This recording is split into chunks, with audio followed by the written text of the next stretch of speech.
Today, everything is different. There's no action. I have to wait around like everyone else. Can't even get decent food. Right after I got here, I ordered some spaghetti with marinara sauce, and I got egg noodles and ketchup.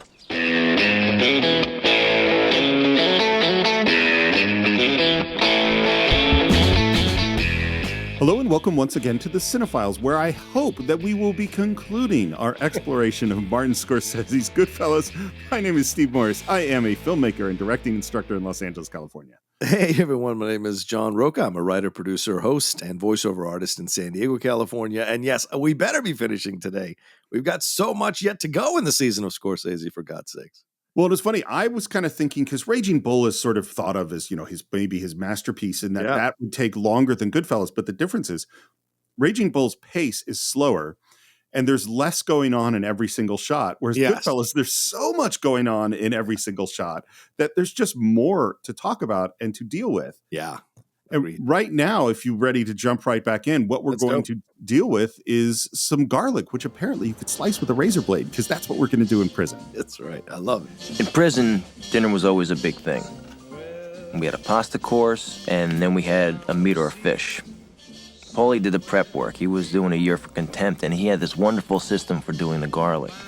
He used a razor, and he used to slice it so thin that it used to liquefy in the pan with just a little oil. I don't know why this is one of the most memorable things in the movie, but it really is.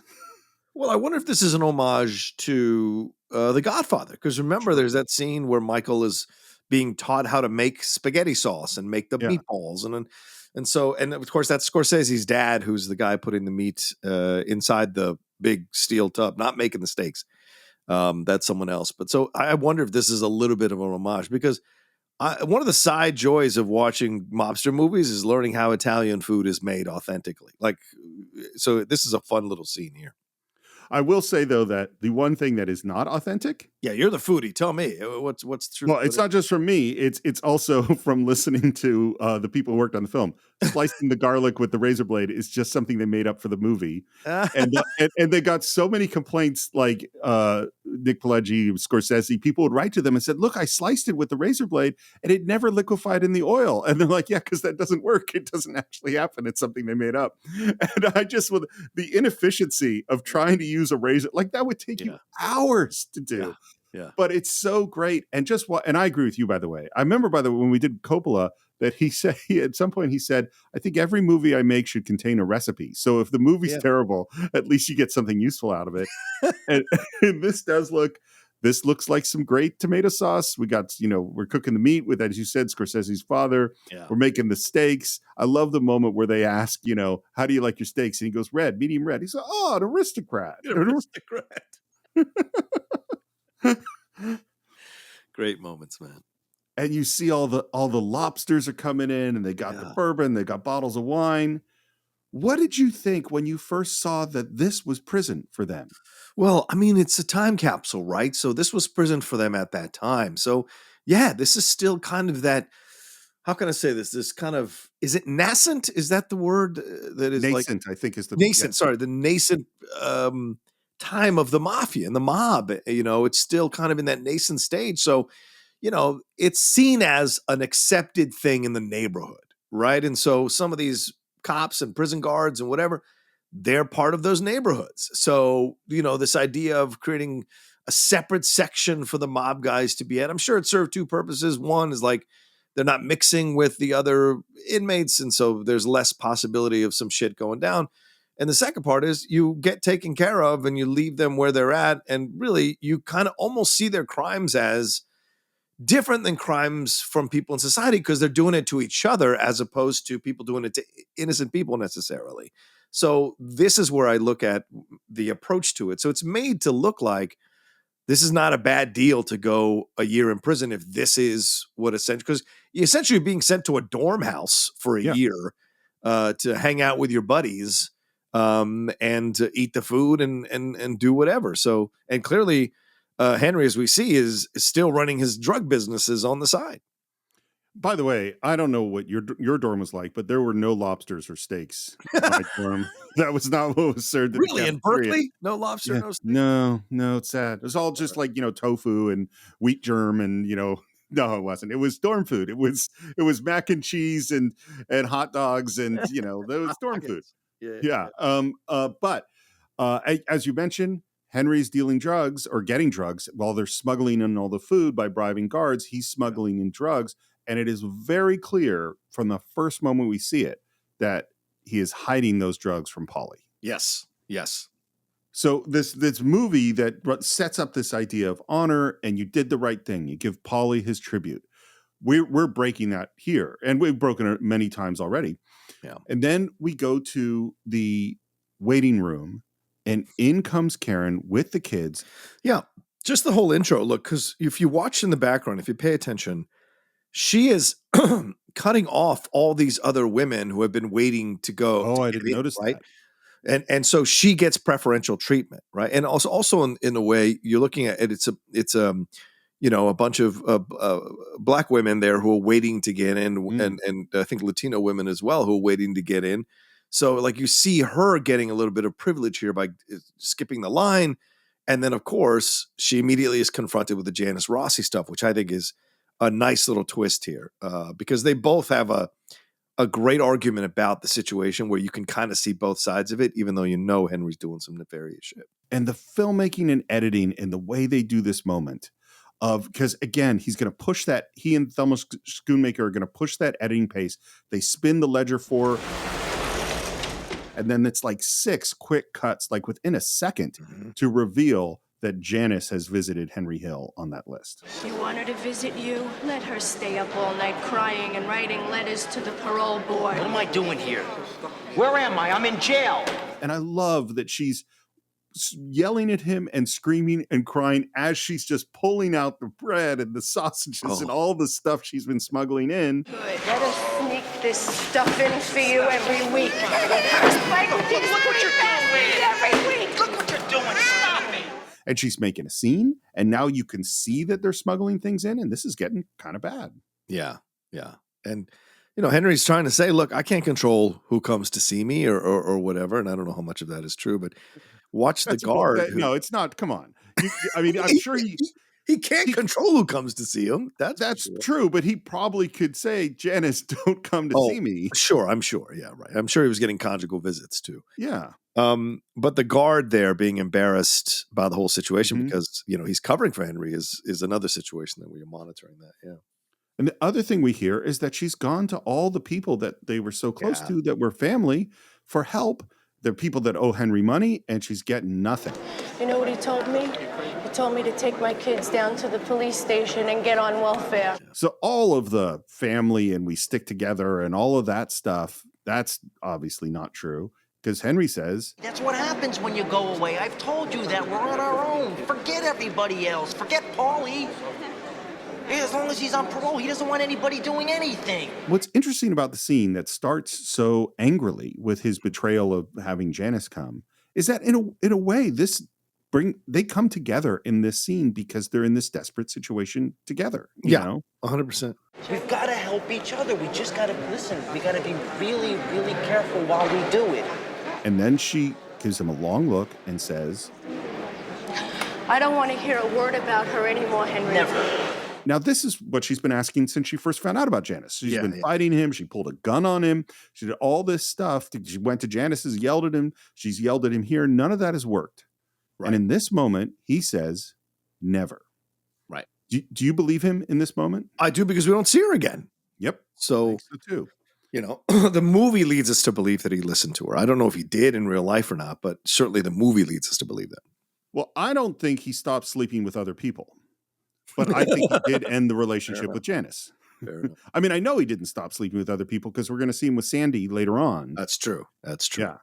And then we have the text on the screen that it's 4 years later. He comes out of jail. Great smile. They hug. And it really has the feeling of they survived. They went to the bottom. Yeah. And they've survived that moment. And now they're stronger. Yeah, her leaning on the car, I think, is a nice decision physically for the character, because there's a confidence and a relaxed nature. She isn't running up into his arms. Like there's okay, we're good. We're going to figure this out, right? And he comes out looking kind of refreshed as well. So, yeah.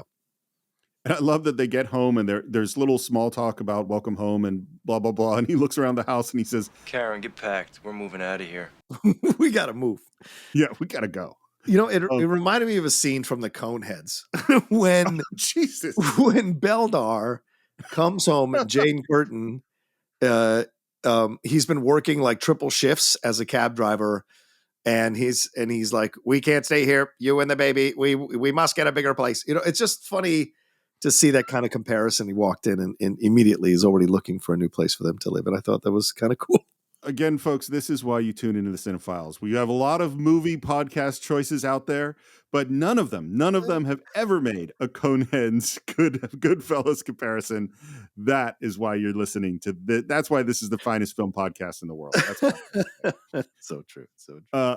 And we also hear that the reason they can afford to move to a new house is he's dealing drugs with the people in Pittsburgh. You have to go see your parole officer tomorrow. Karen, don't worry about it. Everything's gonna be fine. And I just go back to people only get caught because they want to get caught. Right. You know? Right. Everything's going to be fine. The other thing that happens is he goes, who wants to go to Uncle Polly's? And they all yell, me. And have they been to Uncle Polly's in the last 4 years? I don't think so. No. I don't think so either. Karen has, but in real life, but I don't think the kids have. Yeah. Well, that's a good point. But I also think like she might have, they weren't welcomed to the big parties during this time, you know? Right. Which is where we are now. We're back with, you know, the big Italian party, and Paulie takes Henry outside and without any preamble just says, I don't want any more of that shit. And Henry, just like he did with the Billy Bats thing, is trying to like go, you know, who, me? He goes, What shit? What are you talking about? Just stay away from the garbage, you know what I mean? What, Paulie? I'm not talking about what you did inside. You did what you had to do. I'm talking about now. So did Paulie always know that Henry was dealing drugs inside? Yes. I mean, this idea that the way the Paulie's presented from the beginning of the movie, brother, it's a guy who is aware of everything, moves like an iceberg, and only has to move when he knows he needs to move. Right. So in this situation is when he's finally moving and telling Henry, whatever you did in there is you did in there. But now you're out here because what you do out here can affect me. So knock that shit off. And this is, again, we go into these ideas of, you know, they did the right thing. They gave Paulie his tribute. Yeah. And now that's not who Henry is anymore. No. You know, Henry knows that he's lying to Paulie. Paulie has officially straight up said, don't do it. Yeah. And he goes, Paulie, why would I want to get into that? Don't make a jerk out of me. Just don't do it. And of course, Henry is going to keep doing it. Yeah, and then faults to the normal thing that he always, who, me? Why would I would never, you know, which is bullshit. Yeah. Well, it's funny. We sort of talked about it's like, you know, there's so much about status. There's so much about wealth and how you spend, you know, going out and spending wealth in the world is if Henry doesn't do that, he can't keep up with the status and the lifestyle that he was introduced to by this group of people. Yeah, 100%. 100%. And then I always forget this, that in the next moment, Paulie warns Henry about Jimmy and about Tommy. Yeah. Why do you think Paulie chooses to warn Henry about them at this moment? Well, again, what the movie does really powerfully is other Henry, right? And here's another moment where they other Henry. Paulie, who has been presented to us as this knowledgeable sage on high running the Mafia family, tells him, hey, be careful with these two guys. I know I put you in contact with these two guys. I know I made you guys a crew, but now be careful of these two guys. So it's two things. One, Henry gets seen by the audience as someone worth protecting, by someone we've been led to believe is a respectful person. And then second, you have this, you further Paulie's paranoia and fear that Jimmy and Tommy are eventually going to sink that family because they can't stop doing the things that they're doing. Yep. And he ends with going back to the drugs, and because someone else had went to jail because someone was selling drugs that they didn't know about. And he says, you know that you're only out early because I got you a job. Yeah. And I don't need this heat. Understand that? Uh-huh. And you see anybody fucking around with this shit, you're going to tell me, right? Yeah. And Paulie gives him that little slap. Yeah. And I love Ray Liotta's reaction to it, you know, because he knows he's betraying Paulie. He's betraying the code. He's putting himself at tremendous risk. Right. And he knows he's going to keep doing it. Yeah, he is. And you juxtapose that slap with the slap he got, after the Lufthansa deal, when Yeah. they were pulling out the money or the other deal, Air whatever. France. Sorry, the Air France. Right. Sorry, I get the airlines mixed up. But yeah, you see that slap is a slap of affection. This slap is a slap of warning. Yes. Yeah. And then what do we cut to? Whole lot of drugs that they're moving around. We've got the Rolling Stones, "Gimme Shelter."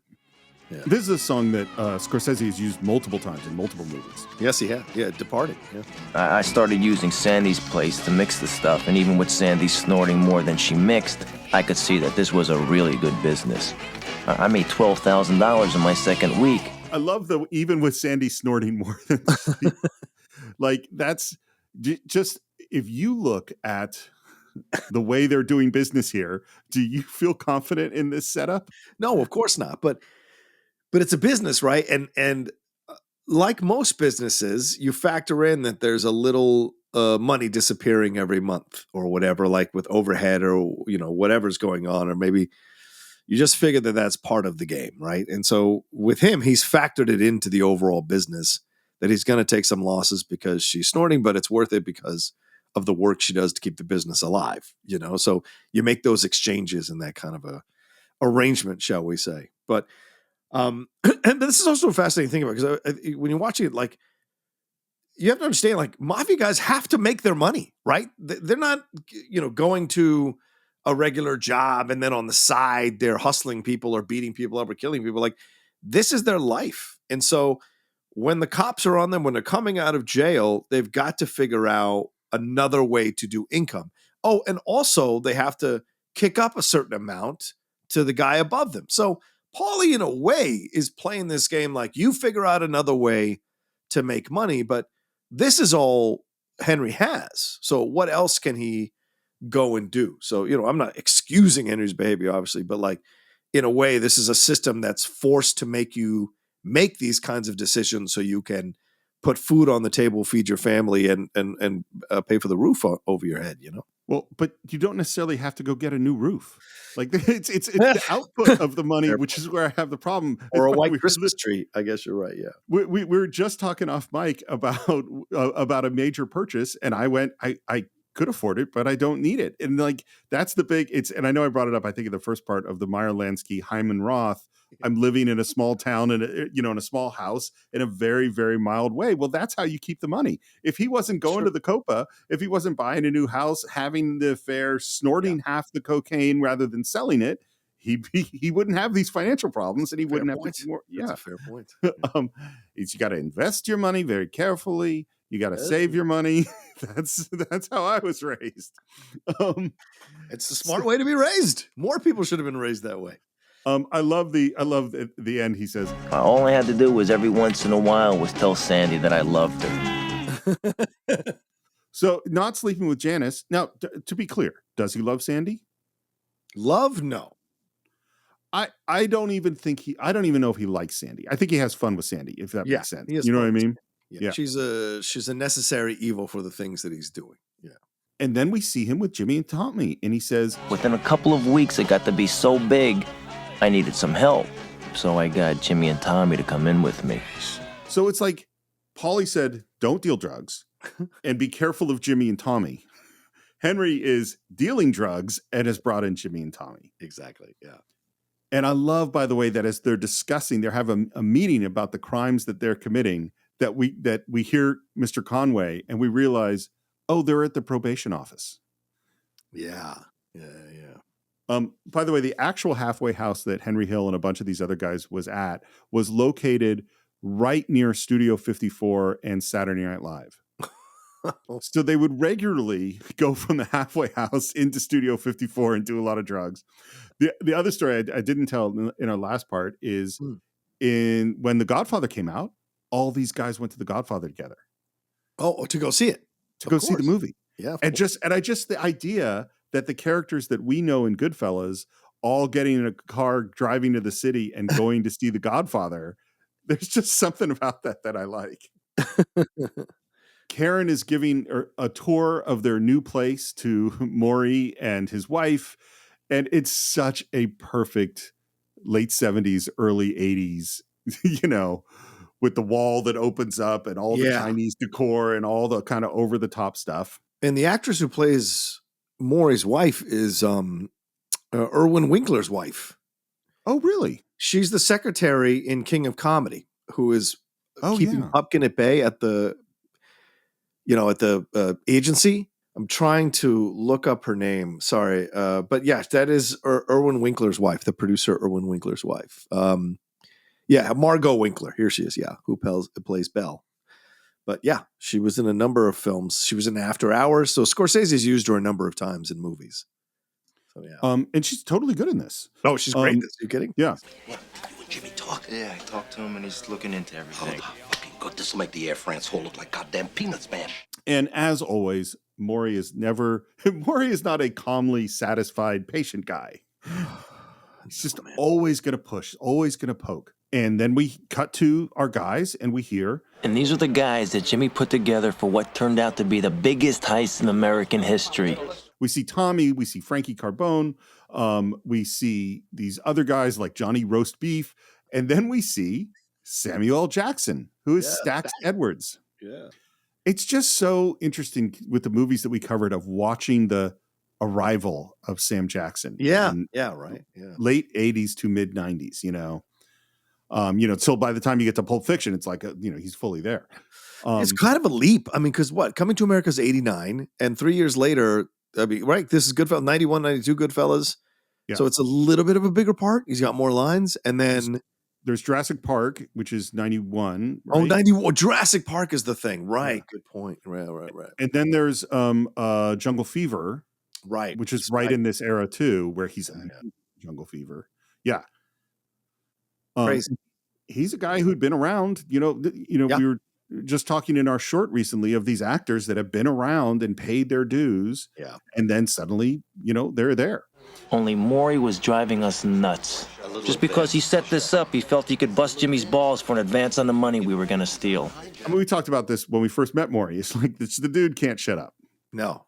Right? Yeah. He wants to be a part of it. Well, and because he's a guy that puts stuff together.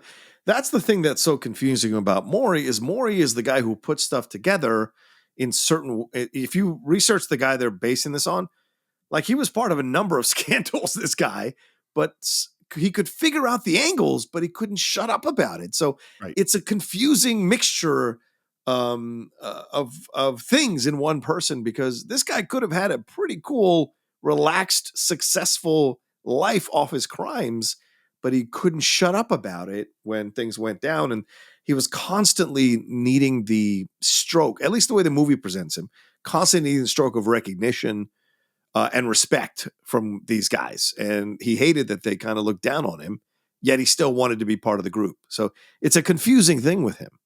It's so funny. You asked me in the first part if I know a Maury, and then I just suddenly flashed on, I hadn't even thought about that guy and that guy. And just these people who because I was thinking about the people that, poked the bigger bear. Oh, yeah. That kind of thing. But then what you just described, it was like I just need some acknowledgement, and I feel insecure around people that are more powerful and don't feel that I get acknowledgement that I deserve. And it's like, oh, I know so many people like that. Cut to a very cute baby in a very pink outfit, because now, in addition to all the other things we're doing, Henry is using his ex-babysitter Lois to smuggle drugs from Pittsburgh by taking babies back and forth on a plane that aren't hers. We're back with Sandy, who's doing more coke, and they're arguing, and we talk about... It's a mess. It's like a pig pen. What do you think I got you the dishwasher for, huh? I hate doing the dishes. It fucks with my I don't nails. think you hate doing the dishes. You gotta be smart. Look at all this powder around here. And this is a big part of why they got arrested, because there was so much residue of drugs over everything, because they just didn't clean stuff up. And then we see him in the shower, and we hear the radio report that the Lufthansa heist worked. And this is such a great scene with how Ray plays this, right? Yeah. And to stage it in the shower, and such a 70s shower with that turquoise tile and the clear shower curtain. But him banging on the wall from different angles, right? From the side, from below, from above. I love that Scorsese felt that this moment was important to shoot in multiple angles and to include all those angles in the sequence, because you're seeing the last moments of joy from Henry Hill. This scene here because after this, everything starts to fall apart, right? And slowly but surely as the movie goes forward. But this moment is like the last moment of pure joy from Henry. Because I know there's the Christmas and the tree and all that, but that's with Jimmy hanging over his head and him being upset about people spending money. But this was a final moment of unbridled joy from Henry.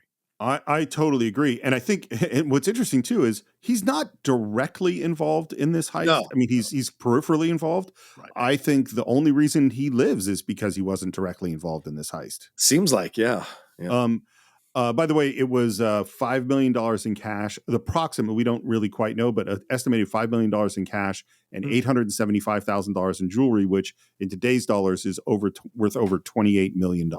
Wow. That's the size of this heist. Wow. And we're back at the club. There's Christmas decorations everywhere. And I love, by the way, they do a perfect job aging De Niro. I love him when we see him here and he's got the gray in his hair. Yeah. And he just looks fantastic. And in comes Johnny Roast Beef, this is one of these guys who's not an actor. This is someone who the Scorsese found who may or may not be a little bit mob guy. Really? And he comes in with his wife.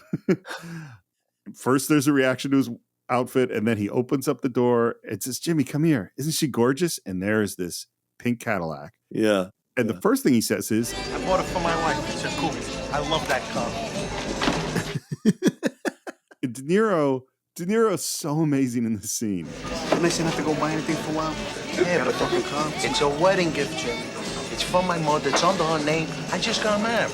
And then Johnny Roast Beef says, "What are you getting excited for, Jimmy?" That line is not in the script.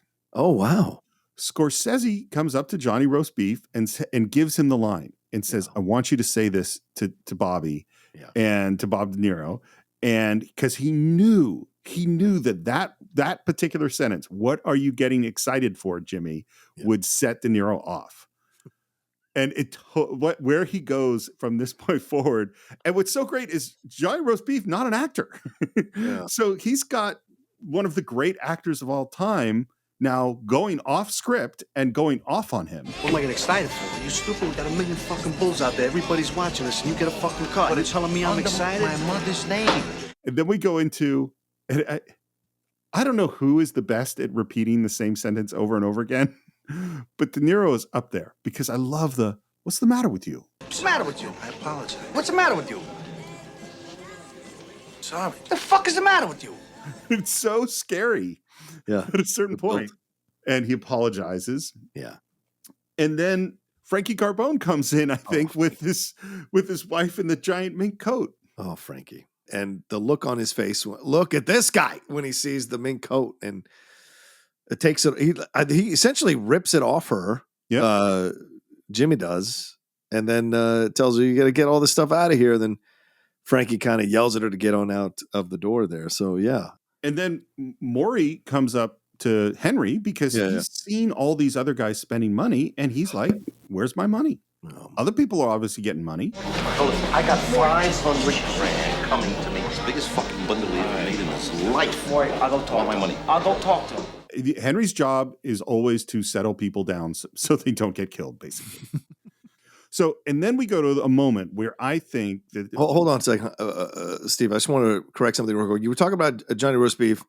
That's the actor John Williams. He was an actor. He was in a number of voices. Yeah, in the 70s for the Scooby-Doo movies and the series. He was on the Harlem Globetrotters series. Yeah.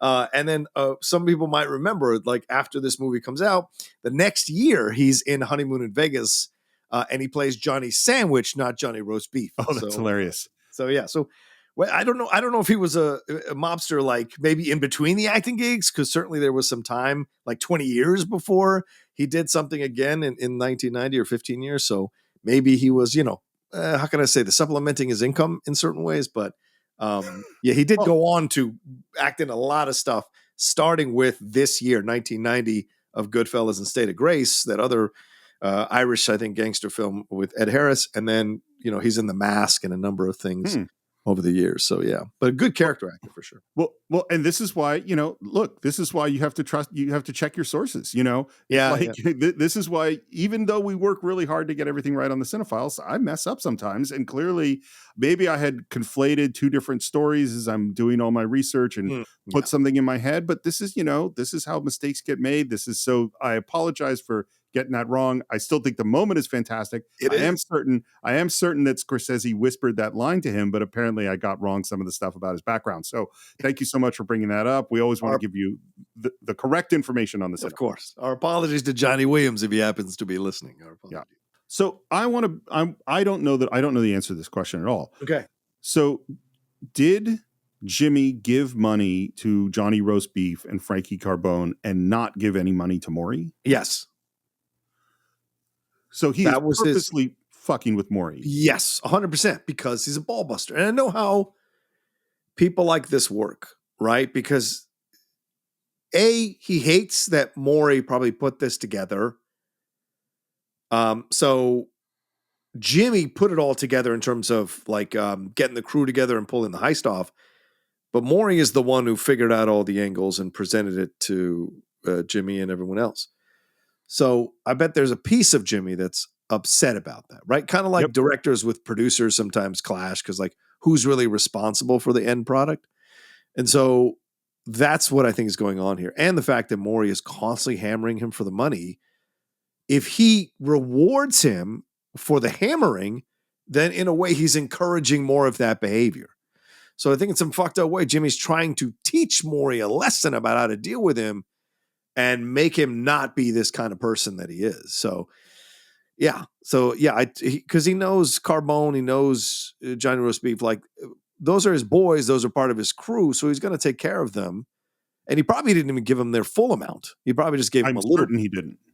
Yeah, exactly. As we see later when everyone starts dying. But but with Maury, he purposely withheld it to just fuck with him and teach him a lesson, and in some messed up way, have him try to respect him too. So yeah, it's messed up.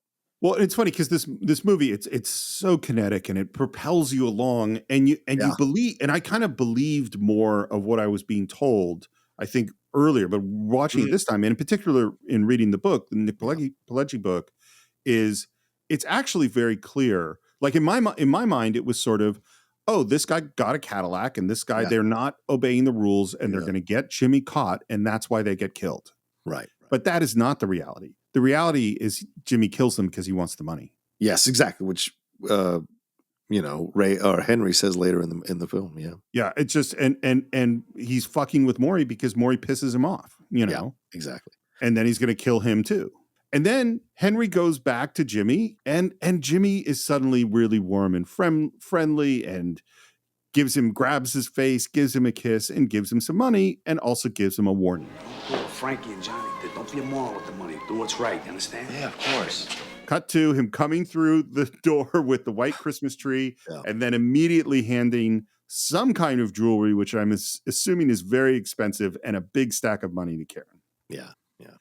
So how much is he spending? I mean, is he totally violating what he just said to Jimmy? Yeah, I think he is. And this is the thing is, when you do the research on the real people, right? The thing that you find out about Henry is that he was a bit of a fuck up in the mob. So I think Jimmy doesn't go after Henry because he's spending on a Christmas tree, right? That's something you keep in your home as opposed to a car or a mink or these kinds of things. And I think he has more of a trust with Henry because of the years they've spent together working on stuff. So I think Henry knows where to push the boundaries with certain people, where to sneak stuff around with certain people. And I think with Jimmy, he knows that, no one's going to be like, oh my God, Henry Hill bought a massive white plastic Christmas tree. He must have been part of the Lufthansa heist or whatever. So he knows exactly how to play this, but he's irresponsible as well, which is the trait that has been his situation for quite some time now in the movie, Well, and I think also because he wasn't really as directly involved in the job. Yes, right. He didn't get that much money. So it's not, so maybe he bought a piece of jewelry that's a few $1,000s, but it's not a car. It's not a bank, Lufthansa should have been our ultimate score. The heist of a lifetime. $6 million in cash. More than enough to go around. The way that piece of voiceover is written, the should have been is critical because it tells you this is not going to go well. No. And it's particularly not going to go well for Stacks, for Samuel L. Jackson, because that's where we show up next. Ugh. And it's Tommy and Frankie show up, and there's some small talk, and he was supposed to move some vans, and he didn't do it because he was with a girl. And Tommy is kind of walking behind Sam Jackson and then says, Supposed to be here, we're supposed to be there by 9. Yeah, you're always fucking late. You're late for your own fucking funeral. And just shockingly out of nowhere, just shoots him in the back of the head. It's super bloody. Yeah. And then there's just this bit where Frankie's got the coffee pot because there was jokes about him making coffee. He's like, I'm not making coffee. He's like, what the fuck you doing? It's a joke. Put the coffee down. Oh my God, Frankie. And then they exit. And then in just this completely bizarre moment, we've left. We killed him. And then we're back again. And we see Tommy in slow motion stand over the body and fire. And what's really interesting, we already saw him do this. And he fired 3 shots in the body. Yeah. And now we go back to the same moment. He's standing over the body and he fires 5 shots. It's very clearly not the reality that we just saw. No. What is the purpose of this moment? I think it's to kind of wake you up that we're about to enter into the end of this family and the viciousness of Tommy, because we're leading to Tommy getting shot in the back of the head when he's going to get made, right? Yeah. So what you're showcasing and reminding people of is this is a bad guy. Just because you were enjoying Joe Pesci in the role, you love the chemistry with De Niro and Ray Liotta, Tommy is a bad guy. And so I think the slow motion is to show you the ferocity and the evilness of this guy and the callousness that he has with human life. And so because the way they frame him and the way you're seeing the gun cock back and the bullet come out and the little bit of a flame get there, all of that is to show you how brutal Tommy actually is, and I'm glad they don't show the bullets going into Sam Jackson's body. That would have been overkill because you're trying to focus on Tommy, let the audience see how vicious this guy really is. I always am lucky when I get to ask you the question before I have to answer it myself because because you may help me think and clarify of what my thoughts are, because I think you're absolutely right. And I think that the thing about what it is for me is what we saw when it happened in real time was what happened. What we see when he 100%. comes back in slow motion is how Tommy sees himself. Right. Oh, you know what interesting. I mean? Oh, that's a possibility too. Yeah, I can see that. Because now he's the image of the emotionless killer, the cold-blooded killer, Yeah. And of course it connects to what's the final shot of the movie when we get there. And it's funny because in the voiceover, Henry kind of writes off Stacks, Yeah. He kind of goes like, it was only a matter of time. Because he didn't get rid of the truck. He got high, fell asleep with his girlfriend. Yeah. And he's with Jimmy and he asks what happened to Stacks. Yeah. And Jimmy just goes, don't worry about it. For the best. And and that also goes like, don't ask me any more questions, I think. Right. Everything is beautiful. There's nothing to worry about. Then you tell him. I didn't tell him yet. What? Guess what? They're gonna make him. They're going to make Tommy a made man. Yeah. You believe that? This little guinea bastard? Believe that? Huh? He's gonna get made? We're gonna work for this guy one day. He's gonna be a boss. And Jimmy's joy at Tommy being made is just palpable, Yeah. And right in the midst of this moment, who comes up to ruin it but Maury? Fucking Maury. And Henry, again, is separating him from Jimmy because he knows if you keep poking Jimmy, you're going to get killed. And Maury wants his money, rightly so, I think. Yeah, I like this sequence of scenes, this really compact sequence of scenes, because, Maury comes in and Henry tries to hold him off, but Henry has finally hit his limit. Yeah. And I think this is important because Maury, and then Henry goes, all right, fuck you. Go talk to him. Go talk to him. No, go die. I'm sick of protecting you from Jimmy. He opens the door. He slides the door open, goes, go talk to him. And of course, because Maury is a dog with a lot of bark and no bite, Maury doesn't. And Maury stares at Henry and then it starts the singing and the Danny boy thing that he's trying to do with Henry, which is, of course, the default of these people who bark a lot but don't bite, is they always, when they get called out, they always try to make a joke or make light of it. And it's like, And then as he's doing this, the camera cuts to Jimmy. We hear Sunshine of Your Love, Cream. Yeah. Another great fucking song. and the camera pushes in. It's just shot slightly over crank, so it's shot at 32 frames a second. So it's not like super slow motion. It's just a little bit slower. And here's what Scorsese said.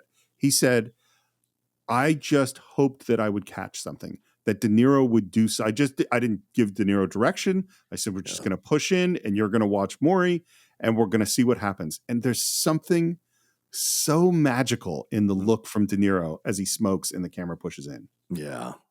Magical and scary. Yeah. Oh, yeah. Oh, yeah. Terrifying. Yeah. The shot of De Niro as he's watching all this happen and looking more like, it is a chilling shot of like, I'm going to kill all these motherfuckers and I have to kill all these motherfuckers, you know? Yep. And we hear, and Henry too, by the way, I think he's also considering Henry. There's no way he isn't considering Henry as well. Of course he is. Yeah. Of course he is. I think Maury tells his wife everything. Maury, him? That's when I knew Jimmy was gonna whack Maury. That's how it happens. That's how fast it takes for a guy to get whacked. So let me make it clear. So we understand each other because we've all watched this movie who are listening to us. When people speak in coded language and coded words, it means certain things to people who are in their inner circle. So you can't default well, he didn't specifically say it. No, that's not how it works. You're watching this movie, you're seeing what De Niro does, or what Jimmy is doing. You understand that Jimmy, through Ray Liotta's voiceover, Henry Hill's voiceover, that Jimmy's basically asking or saying that Maury's going to get whacked. That's how it works. Just so we're clear to anybody who's listening to us.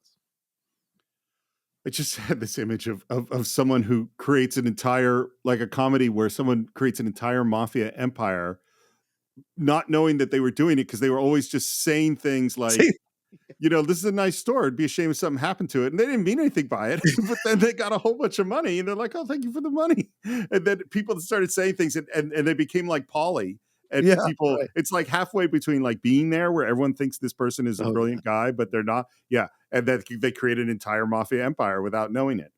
Johnny, take care of Tommy. Take care of him, man. Yeah. Take care of him. It's like, I didn't mean kill him. I meant like really take care of him. Make sure take care. I meant go to a spa or something. What the hell? Copyright the Cine-Files 2024. Yeah, there you go. Just to protect ourselves legally. And then we're hanging out and talking and everybody's kind of laughing and Tommy is telling stories. And it's funny because he's telling a story he's describing this beating and how he got angry and he attacked this person. And it really feels like he's actually telling the story about Billy Batts. You know what I mean? That's kind of what it sounds like. And everyone's laughing and seems to be having a good time. And so Henry, who was certain that Maury was going to get whacked, is now confident that he's not. It was like a load off my mind. Poor bastard. Never knew how close he'd come to getting killed. Even if I told him, he would have never believed me. And of course, I don't believe you. You know? Yeah, exactly. Yeah. And they're walking down an alley with Maury and we're going to go to a diner and we get into this car and they're just talking. And then in mid moment, something happens with Maury's face. And then we cut back to Tommy behind him, pulling that, shiv out of the back of the neck, right below his skull. And we go, oh, okay. They've killed Maury. So you never shut the fuck up. Oh, pain in the ass. Well, the moment is interesting because he says to Henry, forget about this thing. Do you think that Jimmy knows Henry is going to talk if Henry is there when they kill Maury? Do you think or is he trying to protect Henry to not be, because Maury is wearing the same outfit. So it is that night. Yeah. They just got rid of Henry so they could kill, Maury in their own way, him and Tommy and Frankie and Jimmy. So I wonder if maybe this was either him protecting Henry or maybe not wanting to have any kind of problems where Henry would be, where Henry might talk if they killed Maury because they have such a strong connection. Because we're about to see Maury's wife knocks on their home late at night because Maury hasn't come home. So yeah. I think this is a great question. And it kind of is leading my brain in a whole other direction of the idea that we're presented with at the beginning is like, this is all one big family with Pauly at the head of the family. And we pay tribute to Pauly. And it's all about Everybody's protecting each other's backs. The biggest thing you do is you don't tell on your friends. That's what we establish is this is how this world works. But then where we are now is like, oh, Paulie doesn't trust Henry. Paulie doesn't trust Jimmy. Paulie doesn't trust Tommy. Yeah. Henry is lying to Paulie. Jimmy is betraying the people that did the job for him. Yeah. People are not doing what Jimmy said by spending a lot of money. And so I go, oh, where we started saying the way this all works is because everybody trusts each other. Yeah. What it actually is the way it all works is because nobody trusts each other. Right. Exactly. Everybody is constantly hedging each bet and keeping this person away from that because Jimmy doesn't know, is Henry more a Jimmy Tommy person or is Henry more a Paulie person? Or is Henry, and is Henry telling Jimmy and Tommy about everything that he's doing? No, he's not. Like there is no trust here. I think the only person Jimmy trusts is actually Tommy, and Tommy is crazy, And let me tell you something, because I'm in this mindset today as we're recording this. This is the film business. Oh, sure. This is the film business. This is not physically killing people, but you're killing their careers. You're keeping them from certain money. You're lying to them about how much you've made off something.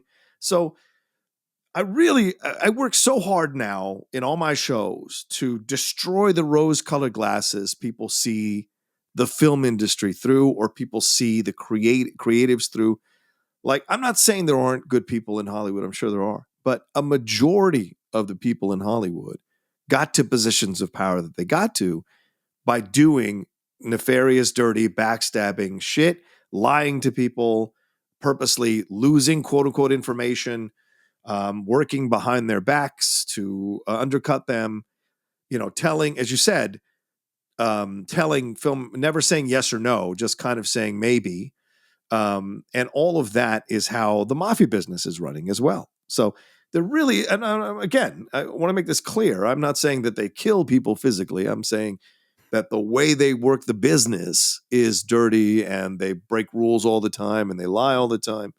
And if the government monitored the film industry like they monitor organized crime, I guarantee you'd see more arrests and more of your heroes or the people you think are so great be accused of some pretty nefarious shit. So that's the thing I'm discovering more and more as I delve deeper into the film business, how bad it can be. Not everyone, obviously, but how bad it can be. So when you look, so people try to separate these things, and it's like these corruption's all over the place, man, in big money and big business, Well, and what I would add to that is that there's also a lot of stupidity. I mean, like a lot of what's happening that we're seeing with Jimmy and Tommy and all this stuff is they're being dumb. The Sopranos in particular, there's just so many choices they make where it's like, oh, that's so stupid. The Sopranos in the show? You mean in the show? Yeah. Yeah. Agreed. Yeah. Where you're just like, well, why you were clear and then you did this thing and now you're fucked again. That's Hollywood all over. And so it's like there's the combo of people being nasty, and also this is what the short we just recorded is about, people being stupid and making stupid choices and then being vindictive about their stupid choices and nasty about their stupid choices. Like, no, I mean, again, this is what we discussed in the short, but there's a reason why I don't really want to work in this industry. Exactly. And it's not because I don't like movies, Yeah. I like you. Yeah, exactly. I walked away years ago. I've never looked back. The most I'll ever do is voiceovers. And I like doing what I'm doing now. And because that business, you've got to make some real ethics decisions with yourself the more you go up the chain. And it's not, So, the other thing that's interesting is the guy who's driving the car is Frankie Carbone. Now, Frankie Carbone, he's going to die in 2 scenes. Yes. My first question is, does Jimmy already know that he's going to kill him? Yes. I think Jimmy knows he's going to kill everybody. I had a thought, and this is not me saying something that I think is true. It's just, I wonder, is that sometimes directors, they don't necessarily give the whole script to everybody. And it would be really interesting if Scorsese if Frankie Carbone, when they shot this scene, didn't know that he was going to die. That would have been I'm not saying that's true. I'm saying that would be an interesting directorial choice. As you mentioned before, Maury's wife comes to Henry and Karen because he hasn't come home, and he always comes home. And then Henry, now of course knows Maury is dead because that's, goes to Jimmy and goes, what should I tell Belle? And he's like, well, just that she ran off with some broad. He said, what do you care?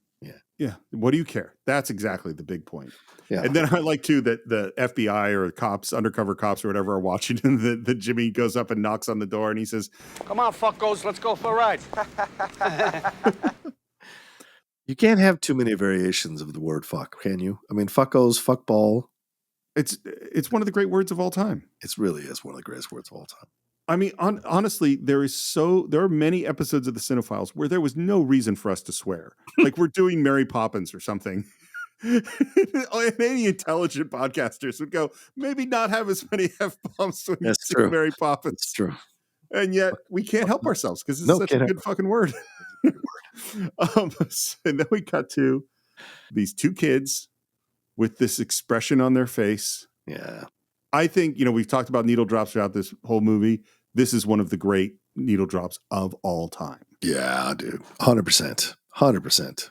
It's known as the piano exit, which I didn't know that, from the song Layla by Derek and the Dominoes. Mm-hmm. The music hits just as we cut to that same pink Cadillac. There's Johnny Roast Beef and his wife shot dead. Now we have a garbage truck and bodies come out of the garbage truck, including Mike Starr, who you mentioned, whose name you brought up in our previous episode. We hear, I knew Jimmy. He had the cash. It was his. I know he kicked some money upstairs to Paulie, but that was it. Made him sick to have to turn money over to the guys who stole it. He'd rather whack them. It's the Joker. It's the Joker in Dark Knight, is that he's hired all these guys for a big score, and then he's going to kill them all off. Yeah. And the next shot is the camera is craning down to the back of this meat truck, and then the camera moves into the meat truck. And by the way, when they did this on the set, first of all, the way you do this is that you have a Steadicam guy who's standing on a crane. So as the camera cranes down, when it gets to the meat truck level, he now walks off the crane onto the meat truck and into the freezer. That's how you do the shot. Nice. Scorsese knew that the song was going to be the piano exit from Layla from the script. And so to get the timing right, he's playing it on the set because he knows exactly the moment that he wants that camera to see Frankie Carbone frozen hanging in the meat truck. That's awesome. Yeah. That's just an incredible amount of vision. When they found Carbone in the meat truck, he was frozen so stiff it took them 2 days to thaw him out for the autopsy. And that is true, by the way. They did find a guy in a meat truck and it took him 2 days to thaw him out for the autopsy. Still, I never saw Jimmy so happy. He was like a kid. We had money coming in through my Pittsburgh people, and even after a while, the Lufthansa thing began to calm down. But the thing that made Jimmy so happy that morning was that this was the day that Tommy was being made. And we're waiting for this event to happen. Tommy, in a beautiful suit, is kind of strutting through the house and talking to his mom, who's saying, congratulations. We think all this is going to be great. I think this is we're heading towards one of the most shocking moments in movies, period. Yeah, agreed. And then we hear, like you'd say to somebody, you're going to like this guy. He's all right. He's a good fella. He's one of us. You understand? We were good fellas, wise guys. and this brings us to a question from one of our patrons. Of course, if you support the show at patreon.com/the Cine-Files, on some of our films, you have the opportunity to ask a question, and we read some of those on the show. And this one says, why do you think Scorsese called it Goodfellas? We only hear the phrase at the end of the film in Liotta's closing monologue. We do, however, hear the phrase wise guy throughout the film. The title wise guy would also have worked, but I wonder if there was something about owning the book rights, but not the title. Who asked this question? This is David Hawks, one of our patrons. And the answer to this is that the book is called Wise Guy. Yeah. And the reason that the movie isn't called Wise Guy is because there was a TV show called Wise Guy. And that's Ken Wall. Yeah. And that's I used to watch that show. I love that show. But yeah. And I think Goodfellas works better because of the double meaning within it. You know, I agree. A good fella, but then these are the same good fellas who kill you. So are they really good fellas? You know, answer no, they're not good fellas. Right. And then we hear what being made is, and that Jimmy and Henry can't be made because they're not fully Sicilian. They have Irish blood. See, it's the highest honor they can give you. It means you belong to a family and a crew. It means that nobody can fuck around with you. It also means you could fuck around with anybody just as long as they aren't also a member. So we're going, wow, this is going to be great. He's been picked up in a car. They parked the car in this garage. We're going up into the house. There's a lot of chit-chatting. Jimmy walks out to a phone booth because he's got a signal. It's so important to him. He's got a signal to find out when this moment actually happens that Tommy gets made. Yeah. And the way Scorsese does this is so incredible, which is it's chatty. Tommy walks into a wood panel room. We see from his point of view that the room he is walking into is empty. At the moment that he sees it and realizes it's empty, he starts to say, oh no. And he never quite finishing the no, because at that moment, right at that second that he's in the middle of saying no, they shoot him in the back of the head. It's super bloody, and he goes down face first. Oh, no. It's a great moment. And as you said, it's one of those moments you don't see coming the first time you watch the film, because he seems so untouchable. He seems so maniacal. Who would get the best of Tommy? Well, of course, it's one of the most overweight wise guys and one of the oldest wise guys you would not suspect to get the jump on Tommy. So this was planned out really well. And the way it goes down, opening the door, and it's the place where they've played poker and he's killed Spider. So it's is that where the location? Yeah. I mean, the table set up there, it looks very similar. I think that's where they were shooting. I mean, of course, that's daytime where we're shooting the death, but nighttime, I would imagine it's the same place. So they brought him in there, and look, it's not some big, they don't rent a pool hall to do this. And, it's actually done in a room, and, from what I've read and stuff in real books, real life crime books. So he doesn't know anything till the last moment. So you're absolutely right. The way it's shot, it's perfectly well done. Even Tommy busting balls with the guys. Oh, you've been around 30 years. Who made you? Bing bong bing, Tommy bing bong, making the jokes. So it seems like familiar and that he's safe. So that when he walks in and gets the shot in the back, which I think it's the old guy who shoots him, by the way. Yeah.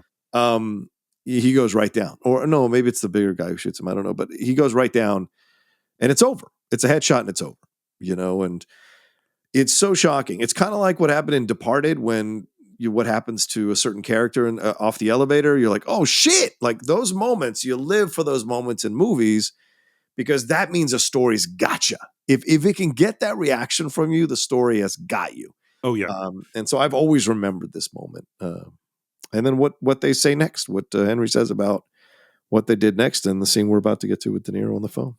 Well, and what I'd like to say too is that I think part of it is the setup is that we were worried about Tommy when he killed Billy Batts. We were like, oh shit, this is going to be really bad. And then when we see him, shoot Spider in the foot and then kill Spider, and we're like, oh my God. But now we've forgotten about that. We're past that. Obviously, we got away with the Billy Batts thing. The Spider thing didn't have a lot of consequences. Yeah, Tommy's a bit crazy, but everything's going really well. So it comes completely out of the blue. Yeah. And the other thing, and I'm just going to say something totally bizarre, but this is how I feel watching this movie. And I know part of this is I'm an atheist and everything, but the way Tommy dies in this moment is like death is fucking permanent. You're alive and then you're dead. And there's nothing. Death is nothing. That's how this moment makes me feel, Yeah. And then we're with, as you said, Jimmy's on the phone. He's talking to Vinny, which is actually Charles Scorsese. That's who's the voice on the other line. Oh, nice. And I love, again, as you mentioned earlier, we're kind of talking in code. Jenny, what happened? Well, Everything get straightened out? No, we had a problem. I mean, we tried to do everything we could. I love that line because it's saying all of this sort of, there were negotiations with the Billy Batts people. You know what I mean? Like we tried to do everything we could. And you see the realization come over De Niro's face. What do you mean? Well, you know what I mean. He's gone. And we couldn't do nothing about it. That's it. What do you mean? He's gone. He's gone. Saying De Niro is a great actor is like just a ridiculous understatement. But what he does as he reacts to this, and it hits his face, and then he realizes that Tommy's gone, and he bangs that receiver on the phone booth. Fuck. I knew it. fucking believe it. I can't fucking. And what's so great is what he does so well is this is a guy who never cracks, and now he's cracking. Yeah, I love that because, and I love the performance from was it Scorsese, his brother, his dad was on the phone. Yeah. The way he delivers the first part, there's nothing we could do about it. We tried. There's nothing we could do. It's gone. And the second time, there's a little bit of a crack in his voice, which I like because it allows. And I don't know if it was on purpose or not. And knowing Scorsese, it probably was because he's so smart about these things. It leads us subconsciously into feeling bad for Tommy and Jimmy. Even though Tommy is this ruthless son of a bitch, we still feel bad by Jimmy's reaction to it, right? You can say as you said, we haven't seen him crack once in the whole film, and here he is crying in the phone booth. And I think the guy going, there was nothing we could do. There was a little bit of a crack there. It leads us into Jimmy's reaction so smartly. And then De Niro, as you said, man, listen, nonverbal acting is some of the most difficult acting you'll ever do. And you think some of you watch it and you think it's easy. It's really not, because you have to believably run through all these emotions and these thoughts as you're creating what's happening on your face. And that is not easy to do without words. So I've always marveled at what De Niro, as you said, such a great actor, was doing in this scene. What happened? They whacked him. They fucking whacked him. Fuck. And I'm sure you've had these moments where some unexpected thing has happened, and you could see De Niro, his mind not even accepting that Tommy's gone. And then, he kicks the phone booth, which, by the way, I think the real Jimmy Burke, this did happen. He did get the news on a phone. He did kick over a phone booth. Oh, wow. He just starts sobbing. And you could see, too, the Ray Liotta that Henry thinks about touching him. Yes. Great. To comfort him. Yeah. But does not. Right. An arm goes out, but then he pulls it back. Yeah. And I also I personally do not think that Jimmy would have anywhere near this reaction if he found out Henry had died. No. Hell no. Hell no. But I want to ask you something, because this occurred to me as I was watching this time around, and I've never had this thought as I was watching it, which is, I think, an element of why our show is so good, is I watch movies completely differently now, with different, how can I say it? Different things turned on, shall we say, different sensors turned on.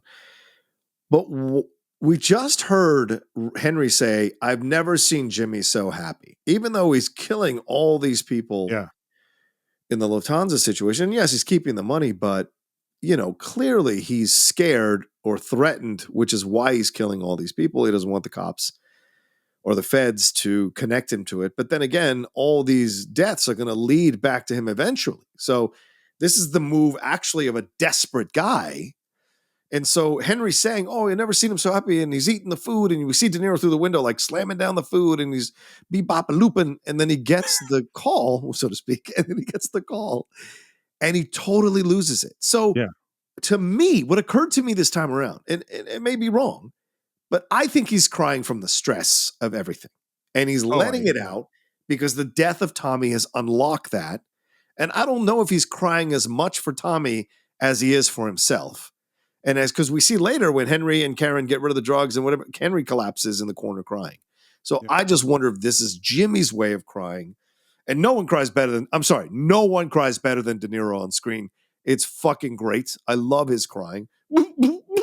It's fucking so good. But I wonder if he's crying for himself out of the stress of everything, because the feds are getting closer. He's having to kill all these people. And now Tommy is gone, which could have been a buffer for him. And the guy he sent out to kill all these people. So now his right-hand man is gone as well. So I just wonder if these tears are more for him than they are for Tommy. Here, I think it's a great point. And here's where it took my brain, which is that these guys are all living in the future. Mm-hmm. They're all living going, once I make this score. Oh, yeah, totally. Then things will be good and I'll be happy. And I think, yes, Jimmy, we heard Henry said that he's extremely anxious and he's freaked out about all the Lufthansa stuff. And I think I think it is exactly what you said. Yeah. I think it is Tommy's death, but he went, okay, I've made this score. Once Tommy is made, then everything is going to be okay. then things will Right. be good. And so Tommy dying, it's the real, yes, he does genuinely feel for Tommy and that makes him sad, but it's a realization of like, it will never be okay. There is no okay. Yeah. This is the life. This is what I'm at some point the gun's going to come for me, you know? Yeah. Like I'll just be stressed forever. We hear through the voiceover as we go back kind of to the shot and watch blood pouring out of Tommy's head as he's face down on the floor, that it was revenge for Billy Batts. It was among the Italians. It was real greaseball shit. They even shot Tommy in the face, so his mother couldn't give him an open coffin at the funeral. And it's funny because this is where now this thought won't leave my head is we really don't see the victims. We never see Tommy's mom. You know, we don't. No. Right, exactly. We're done with her. We don't need to go because if we went to see her, we would feel more bad. But we're not going to go do that. So one of the things in doing research for the show that I discovered, which I've talked about in all three parts here, is that it's a very strong belief that Karen was having an affair with Paulie. Now, Henry claims, the real Henry Hill claims that the character who is Tommy, that actual real life person, tried to rape Karen while Henry was in prison. Okay. So what some people have speculated is that because Paulie and her were having an affair, he found out about Tommy trying to rape her and he waited till the right moment to kill him. That he turned Tommy over to the Billy Batts people so they could have the information on who to kill and then set the whole thing up. And so that's what a lot of these people who've written books about the situation speculate with their strong sources, is that Paulie had Tommy killed actually because of Tommy trying to rape Karen because he had an affair with her. So it's an interesting angle, right? It isn't just about he killed a main guy, because I'm pretty sure the mob is littered with people who've killed main guys and got away with it. This is the history of the mob, rather. This is something that maybe had a little more of a personal flair to it. And so who better knows Tommy than Paulie, and who knows better how to get his defenses down than Paulie by sending the two guys that he sent to kill him. So it's a fascinating thing to think about. And it's him using the Billy Batts situation as an excuse to kill this guy because he had feelings for Karen, and maybe even in some fucked up way standing up for her, kind of like Henry did with the gun when Henry beat that guy up who tried to assault her in the car. So, wow, that's just crazy. And it just goes to, again, the difference between there is the code and we all live by this code. Yeah. And the reality of there's no code. Yeah. You know, exactly. we use the code when it's useful to us, and when we don't want the code, we don't use the code. Yeah. Welcome to any business. Welcome to any business. Yeah. And then up on screen, again, if we have a specific date and time, we know important things are happening. It's Sunday, May 11th, 1980, 6:55 a.m. Last day as a wise guy. Yeah. When they're editing this, they did a lot of experiments. They said, we're no longer following the rules. They've already been pushing the rules really hard. And, you know, I think in our last part, talking about this idea of the good cut, the seamless, beautiful cut that you never see. Yeah. We're not going to be doing that. We are going to be every cut is a little faster. Like one of the things, you know, I always think everything's too long. That's a basic rule of editing is it's too long. And if you can cut it out, cut it out. And so as I'm editing a scene, I'll cut it shorter and shorter and tighter and get that pace, that really good pace. And then it always gets to a place where I've cut it too far. And and the word we use is cutty. It now feels cutty. I'm aware of the cuts. It's happening too fast. The pace is off. And then you go, I'm going to put some air back in. I've cut it down too far. It's too short. It's too tight. I'm going to give it I'm going to let it breathe. I'm going to let it have some space. And then that's usually the right cut. This is cutty. We're going to cut it down and sharp and tight, and everything is kinetic and happening. And it's just brilliant, brilliant fucking editing. The song, by the way, is Jump Into Fire from Harry Nilsson. And we're snorting a lot of coke, and we load a bunch of guns into a brown paper bag, and we look up and we see a helicopter overhead. That helicopter is going to be real important. We throw some guns in the trunk. We slam the trunk closed. We go out driving. There is stuff happening constantly. Yeah. And we hear all the things that he has to do today. Dropping off guns. He's got to pick his brother up at the hospital. He's got to pick up some more drugs for the Pittsburgh stuff for Lois. He's got all this stuff going on. He's looking up at the helicopter. He goes to Jimmy, who answers the door in a robe, and Jimmy rejects the guns and says, What the fuck good are these things? They don't even fit. What's the matter with you? What do you want me to pay for this shit? I'm not paying for it. and then he says, stop with those fucking drugs. They're making your mind into mush. So here's my question. Yeah. Is Jimmy right that these silencers don't fit and Henry is fucking up? Or is Henry right that Jimmy's just giving him a hard time? Ooh, that's a good question. Oof. I can't answer that question knowledgeably. Maybe the rare moment on the Cine-Files, I cannot answer that question knowledgeably because I think both of them are right and wrong. Because I think both of them are paranoid in different ways. Yep. Right? And so, like maybe Jimmy is rejecting those guns at this point because Jimmy isn't sure if he can trust Henry or whatever, so he's making up a reason not to take the guns. And then Henry is because he's in a drug haze, he's making mistakes. So yeah, I don't know who to believe in this one. They're both dirty. How about that? Yeah. There's the great joke of it's not paranoid if you know everyone's against you. If they are actually coming after you. Yeah. I think this is a perfect example of Henry is paranoid and everyone is coming after him. Like a helicopter might not be following him. A helicopter might be following. It could be different helicopters, some of which are following him, some of which aren't. But the point is people are following him, you know, like he's right about that. He might be wrong about some of the stuff's going on. Yeah. We hear more monologues. He's smoking and driving and looking up at the copter and then super tense. There's an accident right in front of him. And again, the cutting as he slams on the brake and just barely misses the accident. You ever done that? Yeah, of course I've done that. Everyone who drives has had that moment. Oh, twice. Yeah, I've had that twice recently. Fucking scary. San Diego can be scary, man. I mean, you know, like, and when I was younger and maybe not as good a driver, and I'm looking over, I got distracted by something. I did rear end someone. Yeah. No one was hurt, but it was like, I had one of the scariest ones was someone, a thing happened, or there was an accident right in front of me. I slammed on my brakes and I knew I could stop in time. And then I looked in my rearview mirror and saw the big truck coming behind me that wasn't going to stop in time. And then I managed to like pull onto the shoulder to get out of the way of the truck. That was one of the scariest ones. I bet.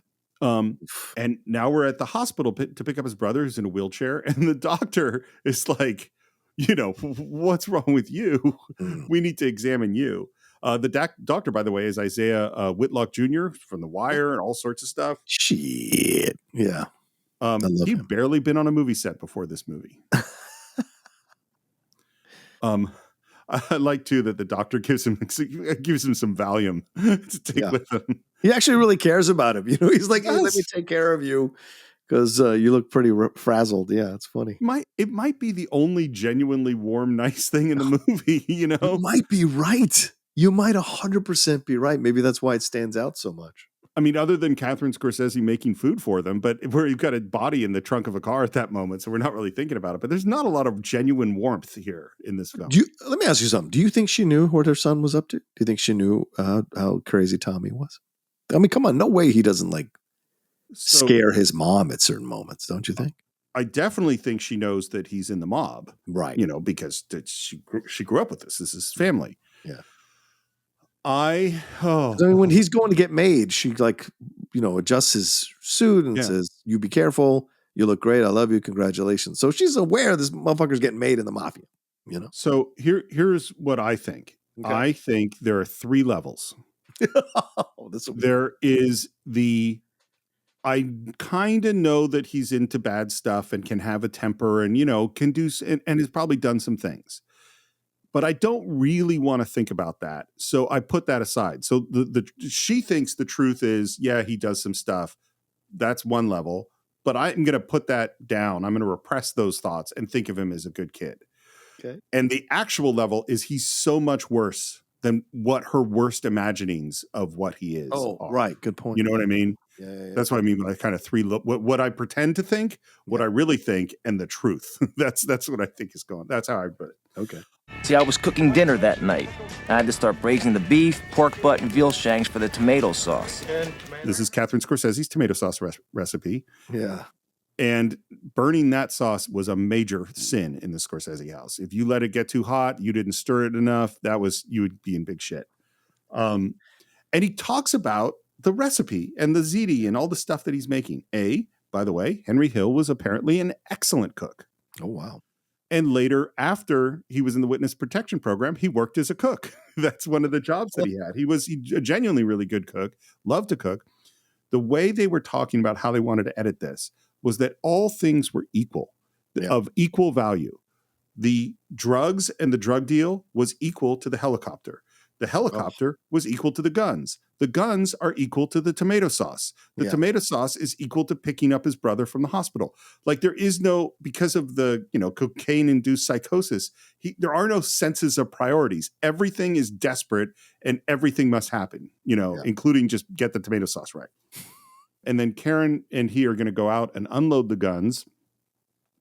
And he gives his instructions. And they go outside, and now Karen has seen the helicopter. Yeah. They go, and then it's like things are happening so fast. We dump the guns at mom's, and they look up. There's no helicopter, and then we're on a payphone, and then he's calling someone who thinks he's paranoid about the helicopters.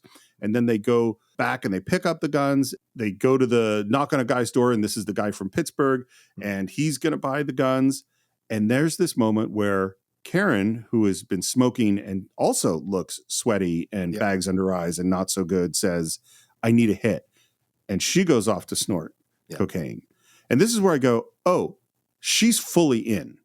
What I mean? Yes. And of course, if you've read the history of them, and because their kids wrote a book, the two kids wrote a book about their life on the run with Karen and Henry, that like Karen was very much involved. In fact, Karen's sisters and their maternal grandparents raised them a lot of the times while Karen and Henry were doing the crimes. So that's why, I mean, she got into the witness protection program and she got to essentially get away and redo her life. But, she committed crimes. I don't know if she ever served a day in prison for the crimes that she committed as part of Henry's situation. So interesting situation. And I love, again, as we're in, selling guns and Karen's doing some more coke, we hear just the craziness of.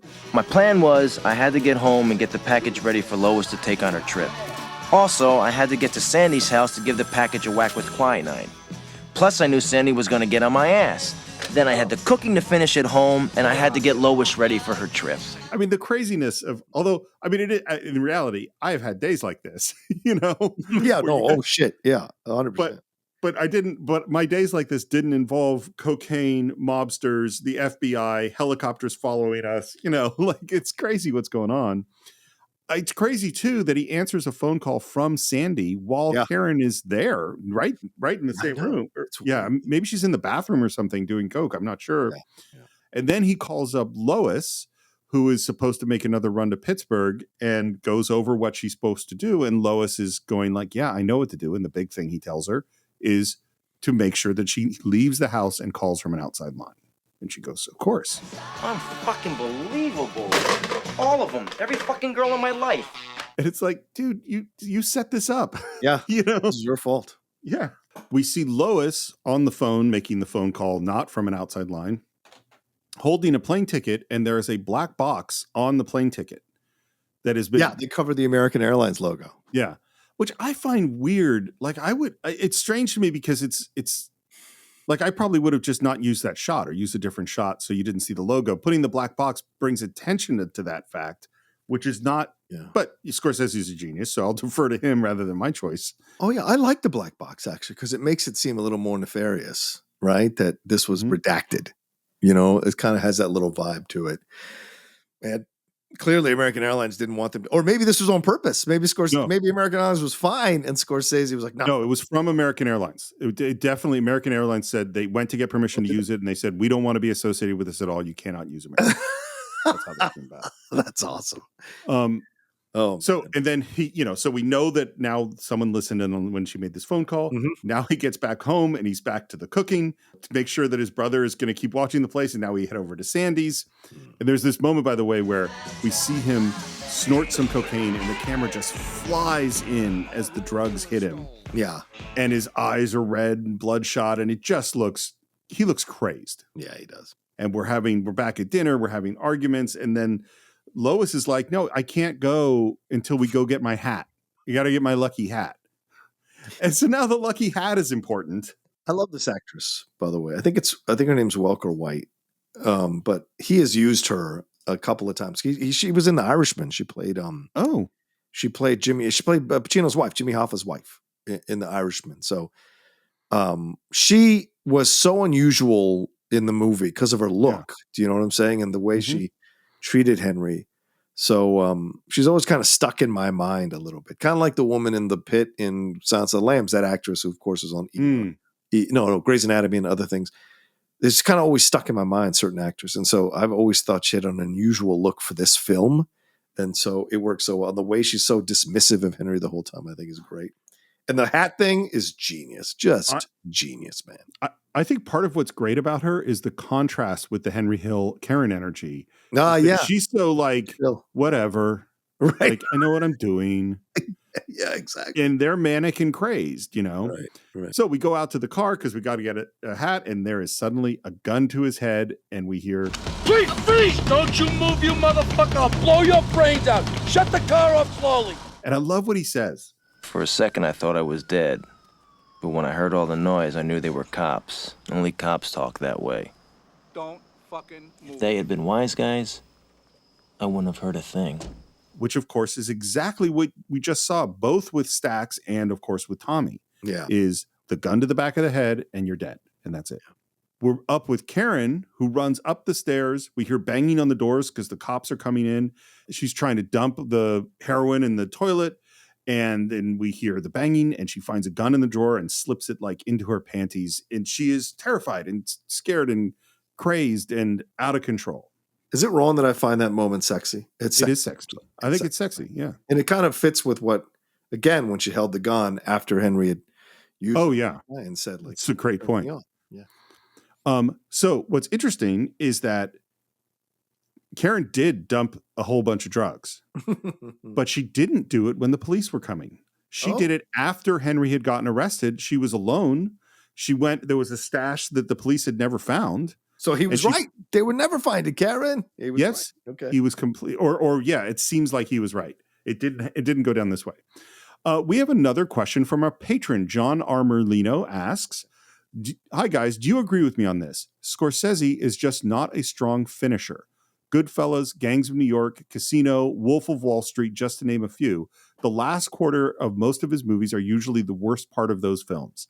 He even seems to change his style of filmmaking at the end. The actors themselves seem sometimes exhausted and lacking in intensity. Do you think he loses some interest towards the end of his films, since the first half is always so packed with the film's most memorable scenes? I love the films, but many are tough to watch through the end, like how people complained about the end of Return of the King. You have an expression on your face that makes me think that John might have struck some kind of a chord with you. No, please, you respond first, because you know just because I'm passionate doesn't necessarily mean I should go first. So please. So I wouldn't say that I don't think he's a good finisher, but what I do think is, particularly with Goodfellas, definitely with Wolf of Wall Street, probably I think this with Casino as well. The first halves or 3/4 of those films are really fun. You know, right. And then you watch, you know, we're talking about essentially tragedies of characters that aren't necessarily great people. Yes. And so it's sort of, you know, you're propelled forward through all of this insanity, and then it all falls apart. So emotionally, it's a not fun, not fulfilling experience. And it's not a tragedy in the sense of a great tragedy where you're sobbing and weeping at the end of the thing. You're not you have no catharsis. It's more like, here was a bunch of exciting things, and now, you know, Jordan Belfort is doing weird seminars where he's having people try to sell him a pen. And you're like, well, how do I feel about that? And it's not, you know what I mean? It's not catharsis. It's exciting at the beginning and then falls apart, you know? Yeah. So John, let me tell you something. I used to agree with you, John. I used to, because this is one of the reasons I wasn't always the biggest fan of Goodfellas, because I hate the last 30 of the minutes of the movie. But what I've had to do is take a look at myself in the mirror, and I encourage you to do the same, John, and say, why don't I like the last 30 minutes or the last 10 minutes of the movie? And it's not because Marty can't finish these movies. It's because the way he finishes these movies makes you feel like it kills the buzz and the high you were on enjoying the first 2 hours and 15 or hour and 45 minutes of the movie, because you were liking these characters, even though you know they're not good people, you were liking these characters. So what Scorsese does, and he tried to do in Killers of the Flower Moon, I don't think he succeeded, is that he turns the camera back on you in those last 20, 30 minutes to show you what this life leads to, what Jordan Belfort's decisions led to, what Henry Hill and Jimmy and Tommy's decisions and Karen's decisions led to. In Gangs of New York, I just don't like that movie after the first 10 minutes, so I can't speak to that. But what he's trying to do is show you the actual truth of what ends up happening to you in this life. So it is a deconstruction of the myth that he has taken you on for the first hour and 45 minutes or 2 hours and 15 minutes of the movie. And it is a hard thing to accept because you've been liking it. So it isn't that he's run out of energy. Quite the opposite is that he's put his energy into making it really clear to you that what you should leave from this movie is not admiring these people, but rather feeling icky about these people and rightfully feeling like these people are terrible people. So he has to destroy the myth and the veneer of the smoothness and fun approach to all of this and the cool lines and the scary moments from the cool actors that you just witnessed, so that you can kind of take a look at yourself and realize that you were enjoying these people and maybe you need to not enjoy these people quite so much going forward in the future. So I think that's his goal, right? And that's why he turns Jordan into a clown selling pens with people who are wearing clothes from Ross Dress for Less.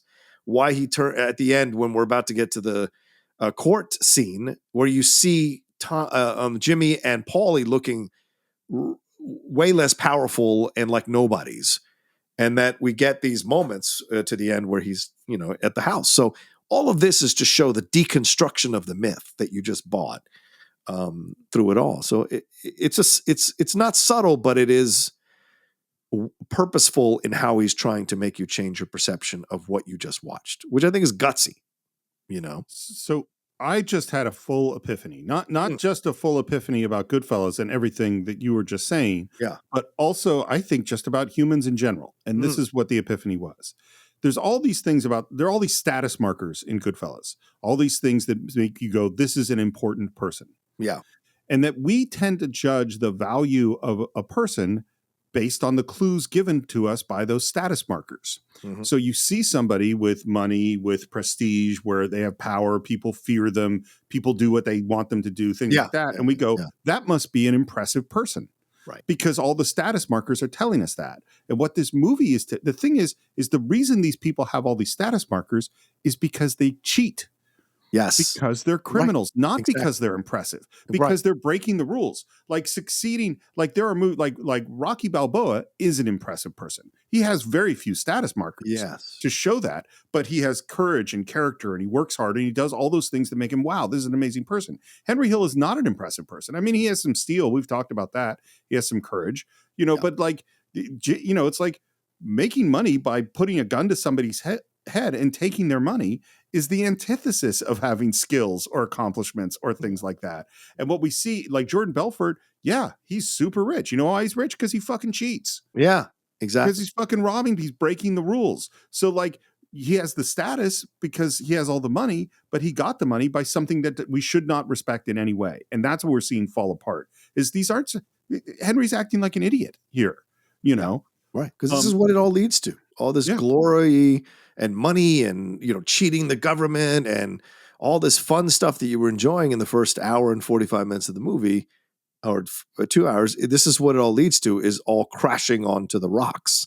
We see on screen the aftermath and we are getting brought into by the cops. We see Lois in handcuffs. They all looked wrecked. We see Karen. Sandy gets brought in. Bye-bye, dickhead. See you in that again, dick. And he's in an orange jumpsuit. I spoke to Jimmy. He offered to give me some money. He just wants to know what's happening. He just wants to talk to you. Why do you think Jimmy wants to talk to Henry? I think we know why Jim wants to talk to him. He wants to find out if he's going to squeal or not. Yeah. And figure out when he's leaving. Yeah. Yeah. And in all likelihood, set up the plan to kill him. Karen, they could whack me in here just as easy as they can outside, maybe even easier. They're all afraid I'm gonna rat them out. People are already walking away from me. I'm dead in here. You gotta get me out. He comes out. He's looking paranoid. See, Jimmy knew if Paulie found out he was in the drug deals with me, Paulie would have Jimmy whacked even before me. So this is one of the big things with Jimmy is that Jimmy has been lying to Paulie too. Yeah. Right. 100%. Yeah. Um, He's been going in business with Henry as well. Yeah. Karen! Where's the stuff that I left, Karen? I flushed it down the toilet. How many times have you said, "Where are the drugs, Karen?" to my Karen? Yeah, it's true. True. For years. Yeah, absolutely. It's been a fun little banter with me and your ex-wife talking about that. And so it's been fun because, I rarely get to use that. I don't know many Karens in my life. So Karen, I think, is the only one I know. So I get to occasionally joke about it and stuff.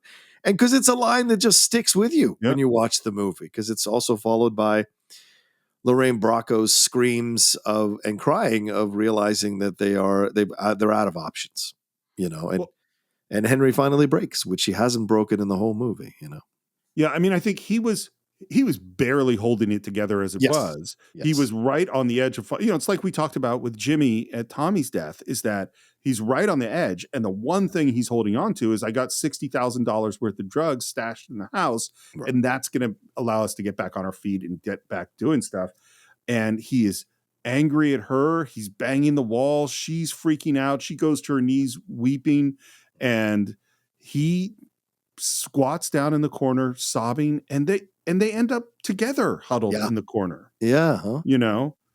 Like it's, I don't know how I feel. Well, I do know how I feel. This is not a good relationship in any way, but there are moments where all they have is each other, Yeah. And I don't know what Henry was thinking. Like, I just got out of jail. I'm going to try and sell drugs. That's $60,000 worth of drugs. I'll be able to get, in a good position for myself. And it's like, what are you thinking? And clearly he wasn't thinking straight, Of course not. They're never, they make terrible choices for half the movie. Terrible choices. I love that we kind of hear a car sound and they're asleep together, and the camera just pans down to his hand holding onto the gun. And it's just a scary moment. Yeah. And then with tears in his eyes, he goes to see Paulie, and mea culpa, says, I fucked up. But he's all, and I love that he says, I can be trusted now, Paulie. I'm clean. On my kids, I'm clean. It's like looking at the guy.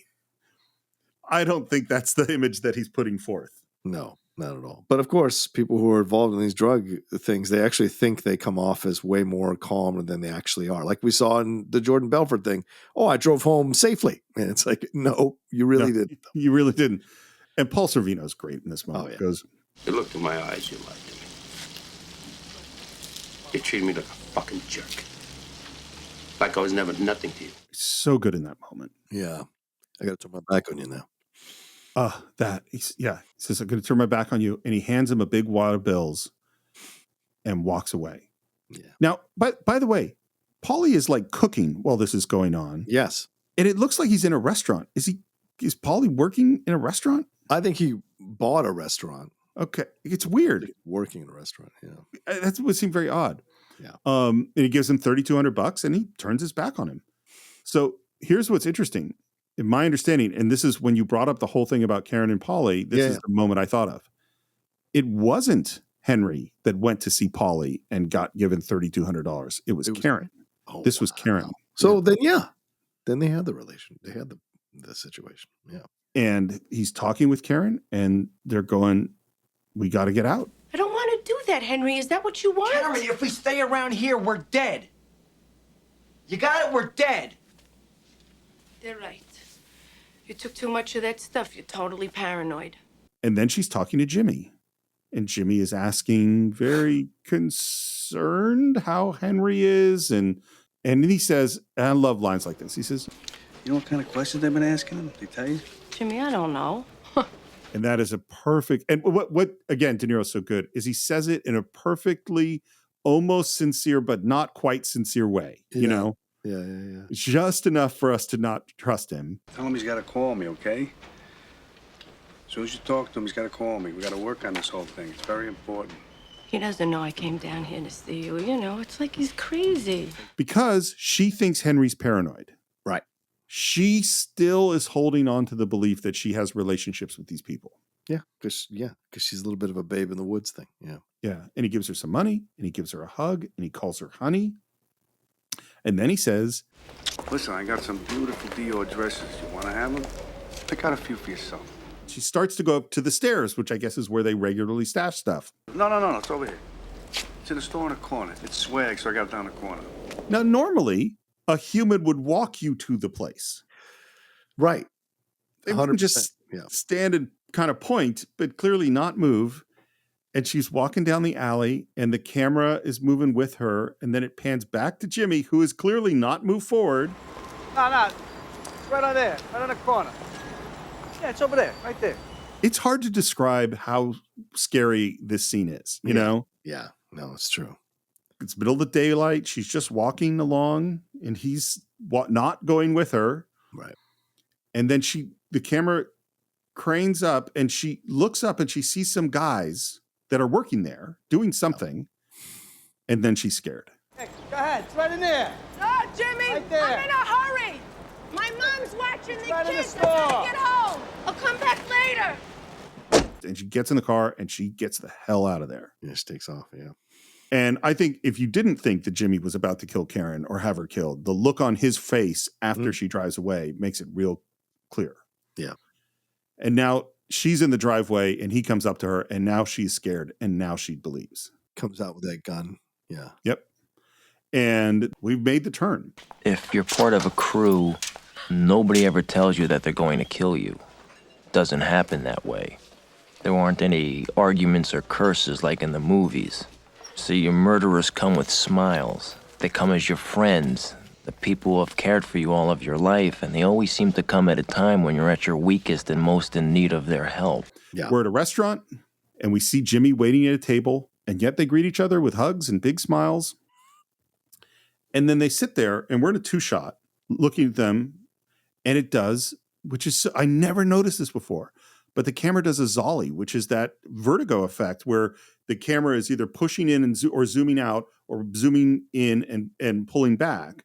And it gives this weird distortion. But normally when you do it, like in Jaws or in Vertigo, it happens really fast. So it's very noticeable, the distortion. Right. This one's happening really slow. Mm-hmm. So I didn't notice it at first. It just gives you this weird sense as they're talking. Yeah.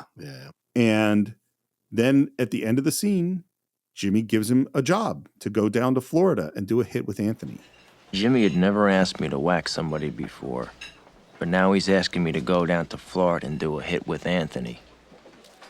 That's when I knew I would never have come back from Florida alive.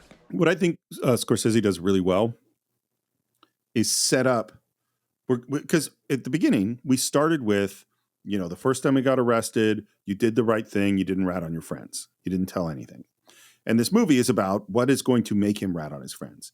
Right. And we've seen all the steps. Yeah. We've seen Paulie turn his back on him.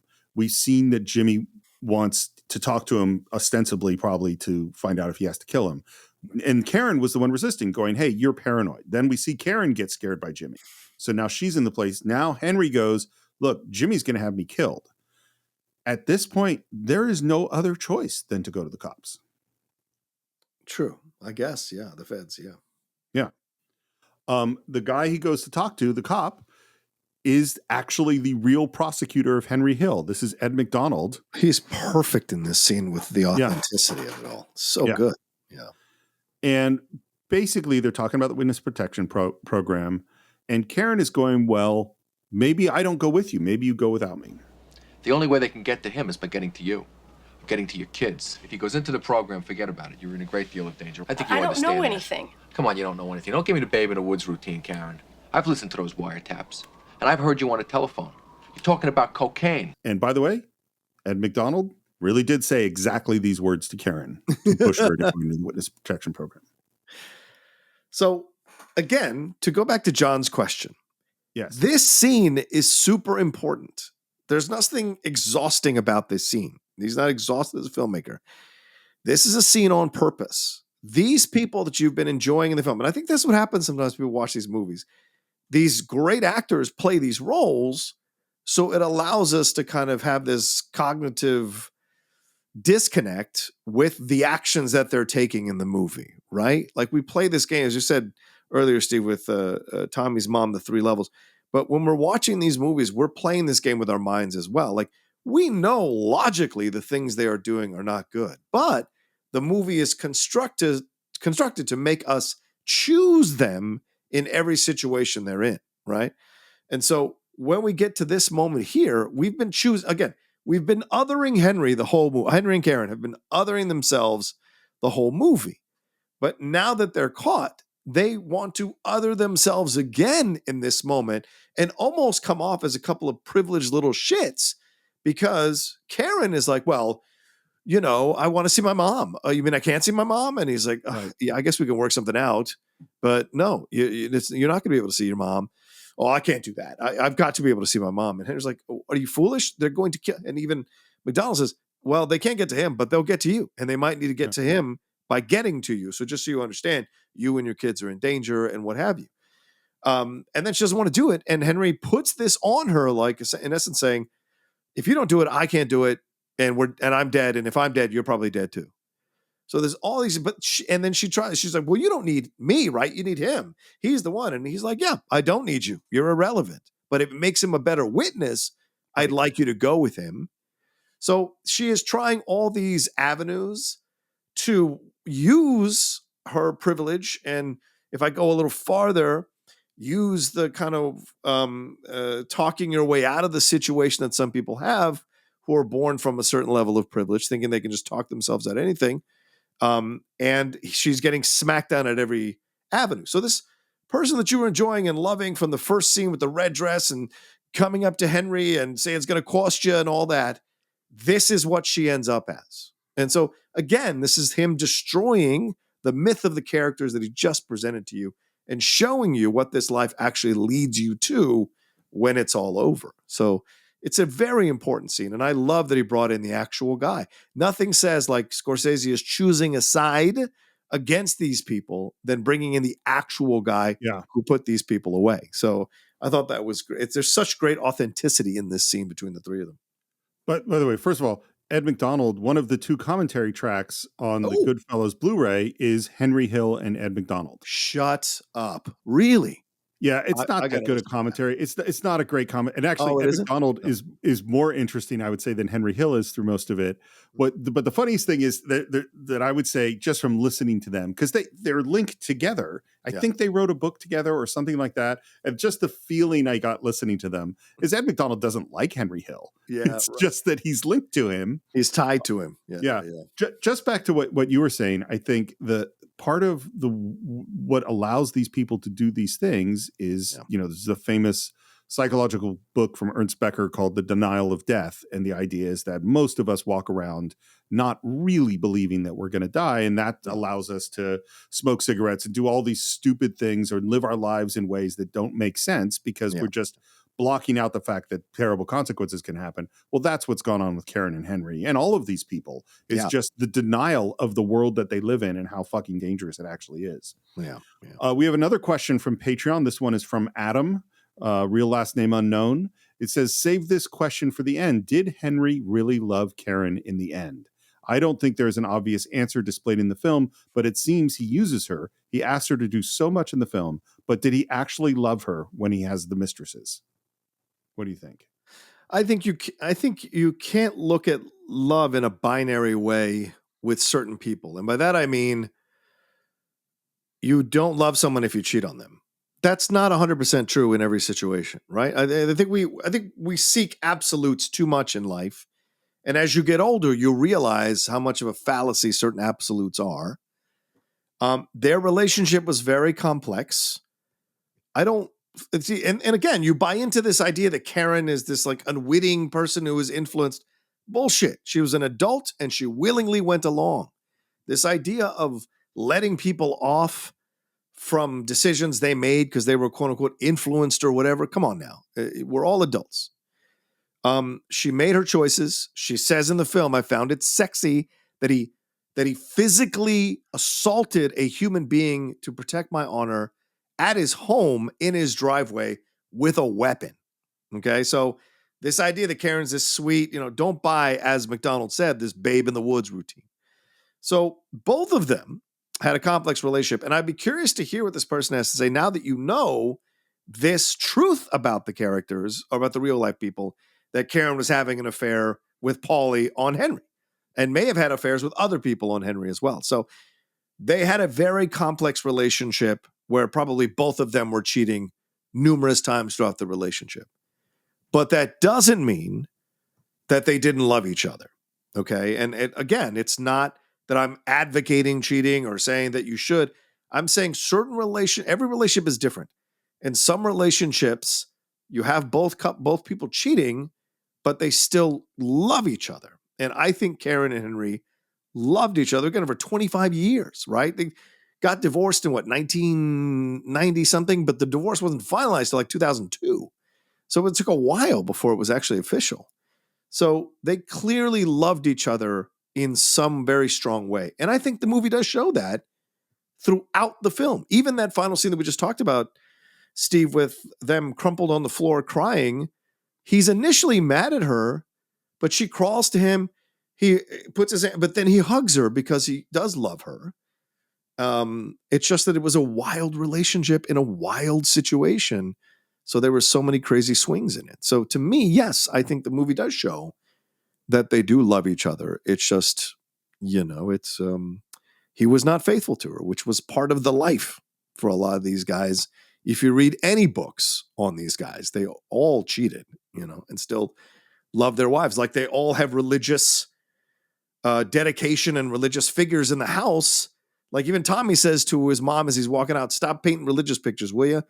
They have that. They have a dedication to God, even though they do all these things that they're doing. So there's a lot of conflicting philosophies in these people who do this stuff. So I want to go back to where you started, which is the idea that love is not binary. Can you go back that far? I mean, I went too long on that one. I apologize. I think you said lovely things. To me, like love is this really big word that we pretend like we know what it means or that it means the same thing. Yeah. Loving your kid and loving your dog and loving your wife and loving your parents and loving your friends and and you could have, the sex can be involved, sex cannot be involved. There's all this. This is this huge word. And so and we talk about it like it always means the same. Like you have now fallen in love. You have love for this person. And this is as if we know what the fuck that means or what relationships are like within them. I think not the reality of the real Henry Hill and Karen, but of the characters that are in this film. I believe that Henry Hill loves Karen more than he loves any other woman in the film. I don't particularly think he really loves Janice or Sandy or anybody else that he might meet. Right. I think they have a connection. And I think based on what Karen says, despite everything that happens, she continues to be sexually attracted to this person. Yeah. I also think they hate each other. Yes. Right. That's also an element. Yeah. Karen, has all sorts of reasons to hate him and he has all sorts of reasons to hate her. And I also think they are mutually dependent upon each other. Yeah. That when they're huddled in the corner, it's not just like, look at the love. It's, they don't have anybody else. They are together on the island, And so I just go like, well, what is love in these contexts? One other thing we should say is as the cop is breaking Karen down to finally get her to agree to go into the witness protection program, we are seeing Jimmy marched out with handcuffs. We are seeing Paulie let out in handcuffs. And what I like about this is it's happening during the scene before they have officially made the decision. And what it's doing is it's saying the decision's already made. Like we're seeing them come to it, but it is inevitable at this point that they have to do this. And now we're at the trial. And Henry's on the stand. And I like this bit of description. He says, my house was in my mother-in-law's name. My cars were registered to my wife. My social security cards and driver's licenses were phonies. I never voted. I never paid taxes. My birth certificate and my arrest sheet. That's all you'd ever have to know I was alive. It's a life that's a total lie. Yeah. Complete fabrication. You're hiding all the time. All the time. And the lawyer asks him to point to Jimmy, and he does. Asks him to point to Paul Cicero, and he does. See, the hardest thing for me was leaving the life. I still love the life. And we were treated like movie stars with muscle. We had it all just for the asking. Just stop there for a moment of the we romanticize the life at the beginning. Mhm. We hear at the beginning, all my life I wanted to be a gangster. We see him dream of that. And now at the end, he still wants to be a gangster. Yeah, it's all he knows. And Yep. he said at the beginning, all his life all he ever wanted to be was a gangster. So yeah.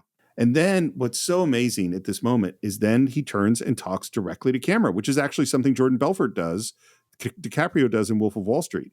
Didn't matter. Didn't mean anything. When I was broke, I would go out and rob some more. We ran everything. We paid off cops, we paid off lawyers, we paid off judges. Everybody had their hands out. Everything was for the taking. And now it's all over. Do you like this decision as a director? Do you like this decision of have him, because he's been Talking to camera? narrating the whole movie, but now we have him step off the witness stand with everybody, essentially breaking the fourth wall with everybody standing still or sitting still on the set, and him walking right to the camera and saying all of this as we're about to cut to, his witness protection place. Not only do I like it, this isn't the way my favorite example of this. There are others. I think actually I like the ones in Wolf of Wall Street better than this. But I not only do I like this technique, I've used this technique. This happens in The Assistants, which is a VO movie, and there's a moment where you're hearing the VO, and then Chris is talking directly to camera. Right. I totally like this technique. Do you like it? I like it here. Absolutely. I don't think the technique always works with certain films, but I liked it here because we've gotten so familiar with him. And again, to go back to John's question, this is him breaking the fourth wall so that you understand this is Ray Liotta as Henry Hill. This is not Henry Hill necessarily. This is Ray Liotta talking to you about it as Henry Hill through the camera. So he's broken the fourth wall in that this is no longer just the Henry Hill character. This is now Ray Liotta and the Henry Hill character talking to you. So you understand this is all fake, what they've done. This is a movie, not reality, a movie. And I think that's Scorsese's point by having him walk through everybody standing still on a set, is that he's trying to show you that this is all a movie about what actually happened, but what happened was worse, And it's like an echo of the opening in terms of the romanticizing of the gangster life, Yes. Yeah. But it's sort of a pitiful echo because now we know, we're like, well, this was terrible. Like, hey, everyone's dead and it didn't go anywhere. You end up with nothing. Like this is all. Yeah. But Henry Hill himself is still never going to be past this, And we see some housing development, and it's just ordinary American life, and we hear. And that's the hardest part. And today everything is different. There's no action. I have to wait around like everyone else. Can't even get decent food. Right after I got here, I ordered some spaghetti with marinara sauce, and I got egg noodles and ketchup. And we've been quoting this line from the beginning of the movie. It is a very memorable line. It might very well be that this is not a Henry Hill line. It might not even be a Nick Pileggi or a Martin Scorsese line. Do you know who might have come up with this line? Ray Liotta.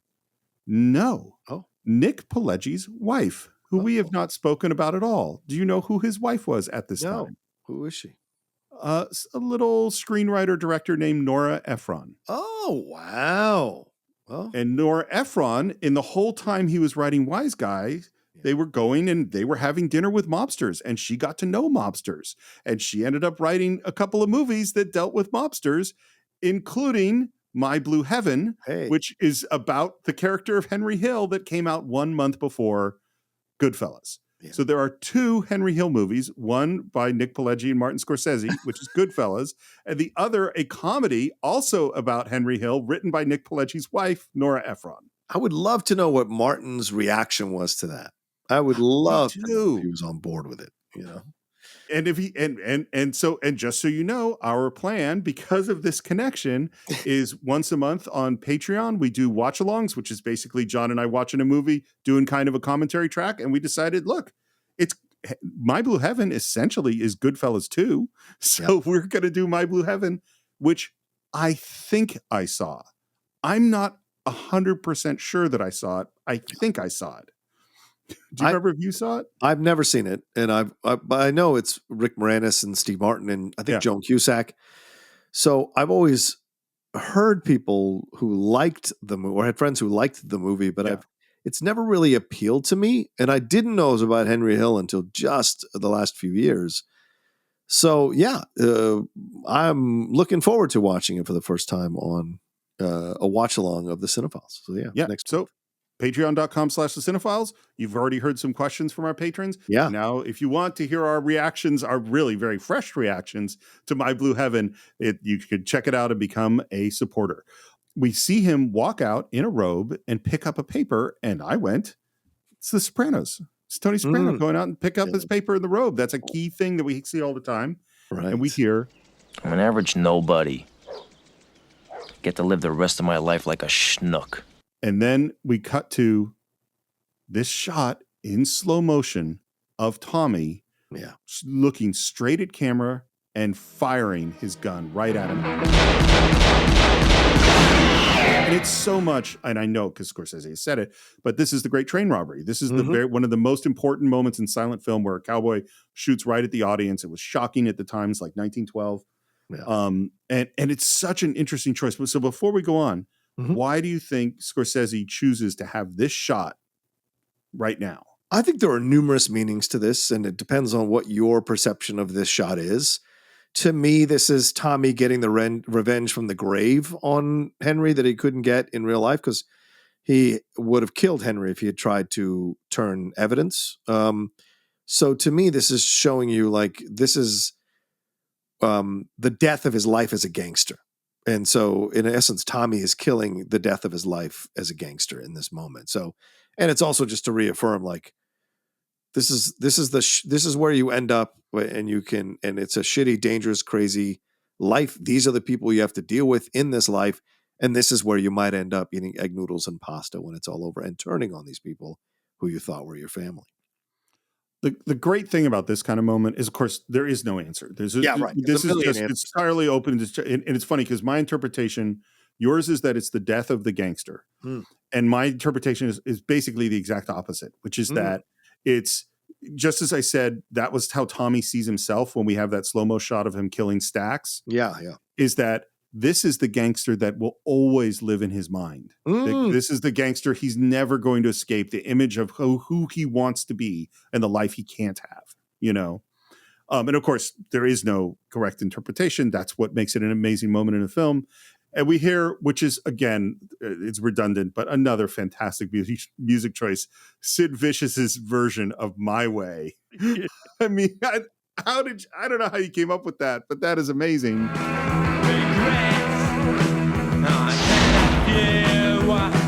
And then we get our text on the screen where we hear that Henry's still in the witness protection program.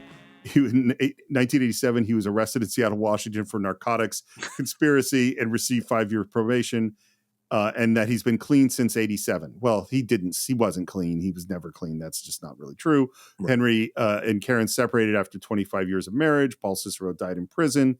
It says Jimmy Conway is serving 20 years to life, and he won't be eligible for parole until 2004. Well, he died of cancer in prison in 96. Yeah, him and Jimmy died of cancer. Paulie and Jimmy died of cancer in prison. Well, they did not leave healthy lifestyles. And then Henry died of heart disease. So yeah. And Tommy was shot in the back of the head. Yeah. So basically, it seems like a tough life. By the way, something I didn't know is the cinematographer Michael Ballhaus had to leave the film 2 weeks left in production. Oh shit! What? And they brought in a little cinematographer named Barry Sonnenfeld. Oh wow! Take over. No idea of that. And I don't know what he shot. I don't know what things were Sonnenfeld and what were Ballhaus at all. Apparently, in post, Scorsese is just very critical and emotional about his work, and so. Which, you know, and I get it. I mean, I've said it many times, is like post is torture because you see every fucking thing you did wrong. And and the movie really, really doesn't work until it works. But it sounds like Thelma Schoonmaker was calm and was that sort of steadying force to let him get his emotional things out and also keep him on track. And what she says is she talks about how much patience and discipline and courage editing takes, and that she thinks courage is one of Marty's most important traits. So now we go to screenings. Audiences hated this in screenings. And here's part of why. And they still do this, which is they'll go, hey, do you want to come see a free screening?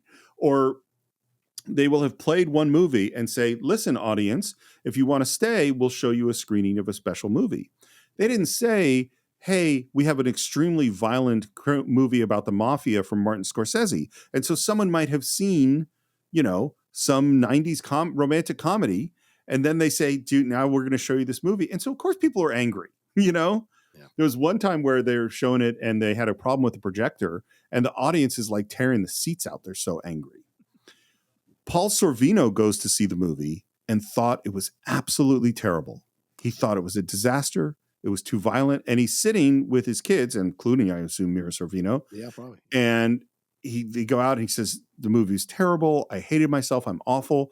And his daughter says, this is the greatest thing you've ever done. This is a great film. Wow. And what he said was, it was like 3 or 4 hours later that he just had a moment and it flipped in his brain and he realized it was one of the best movies he ever seen. That can be the reaction sometimes to groundbreaking movies, Steve, right? Like they're like, holy shit. They're like, you think it's terrible, but then when you sit down with what the director was actually trying to do, your mind completely changes, Yeah. Yeah. Well, I mean, you have to reckon with Scorsese movies. 100%. I hated Raging Bull for like 10, 20 years. I was not a fan of it. I thought it was one of the most depressing films I'd ever witnessed, and I never wanted to watch it again. Well, it is depressing. Yeah, well, true, fair. But as I came into my 40s and really started to study the aesthetic of movies, it took on a whole new life for me. And now it's a movie that I don't watch all the time, but when I do watch it, I really appreciate the artistry that went into making the movie. I think I told you, I've watched the first hour. I haven't finished it yet. And it's so funny because it's so the opposite of Goodfellas. I'm really looking for the conversation, but I don't know quite what. I have so much to say about Goodfellas and Raging Bull. I go like, wow, okay. You know what I mean? Like I have to really think about what we have to say. Don't you worry about it. We're going to have a lot to say about them. Okay. Don't you worry about it. It had something like a $25 million budget. It made like $46 million at the box office, which is a success. It's not a huge success, but it's a success. It was named Best Picture of the Year by a lot of critics, including both Siskel and Ebert named it their Best Picture of the Year. It was nominated for Best Picture, but lost to Dances with Wolves. Nonsense. Nominated for Best Director, lost to Kevin Costner. Nonsense. Pesci won for Best Supporting Actor. How could he not? Yeah. Lorraine Bracco lost Supporting Actress to Whoopi Goldberg for Ghost, which is I don't think I've seen Ghost in 30 years. Yeah. My guess is that it's fine, and I know that Whoopi is good in it. I just remember at the time I never understood the nomination. Yeah, because she's good in the movie, but this ain't Celie from The Color Purple. And so, I never understood the nomination. And then when she won, I was even more shocked that she won. But, look, I was happy that a black actress won in what is usually predominantly a white awarded field. I was happy that she won. So do I think Lorraine Bracco delivered the better performance? Yes, 100% I do. It's in a better movie, although I like Ghost. It's in a better movie.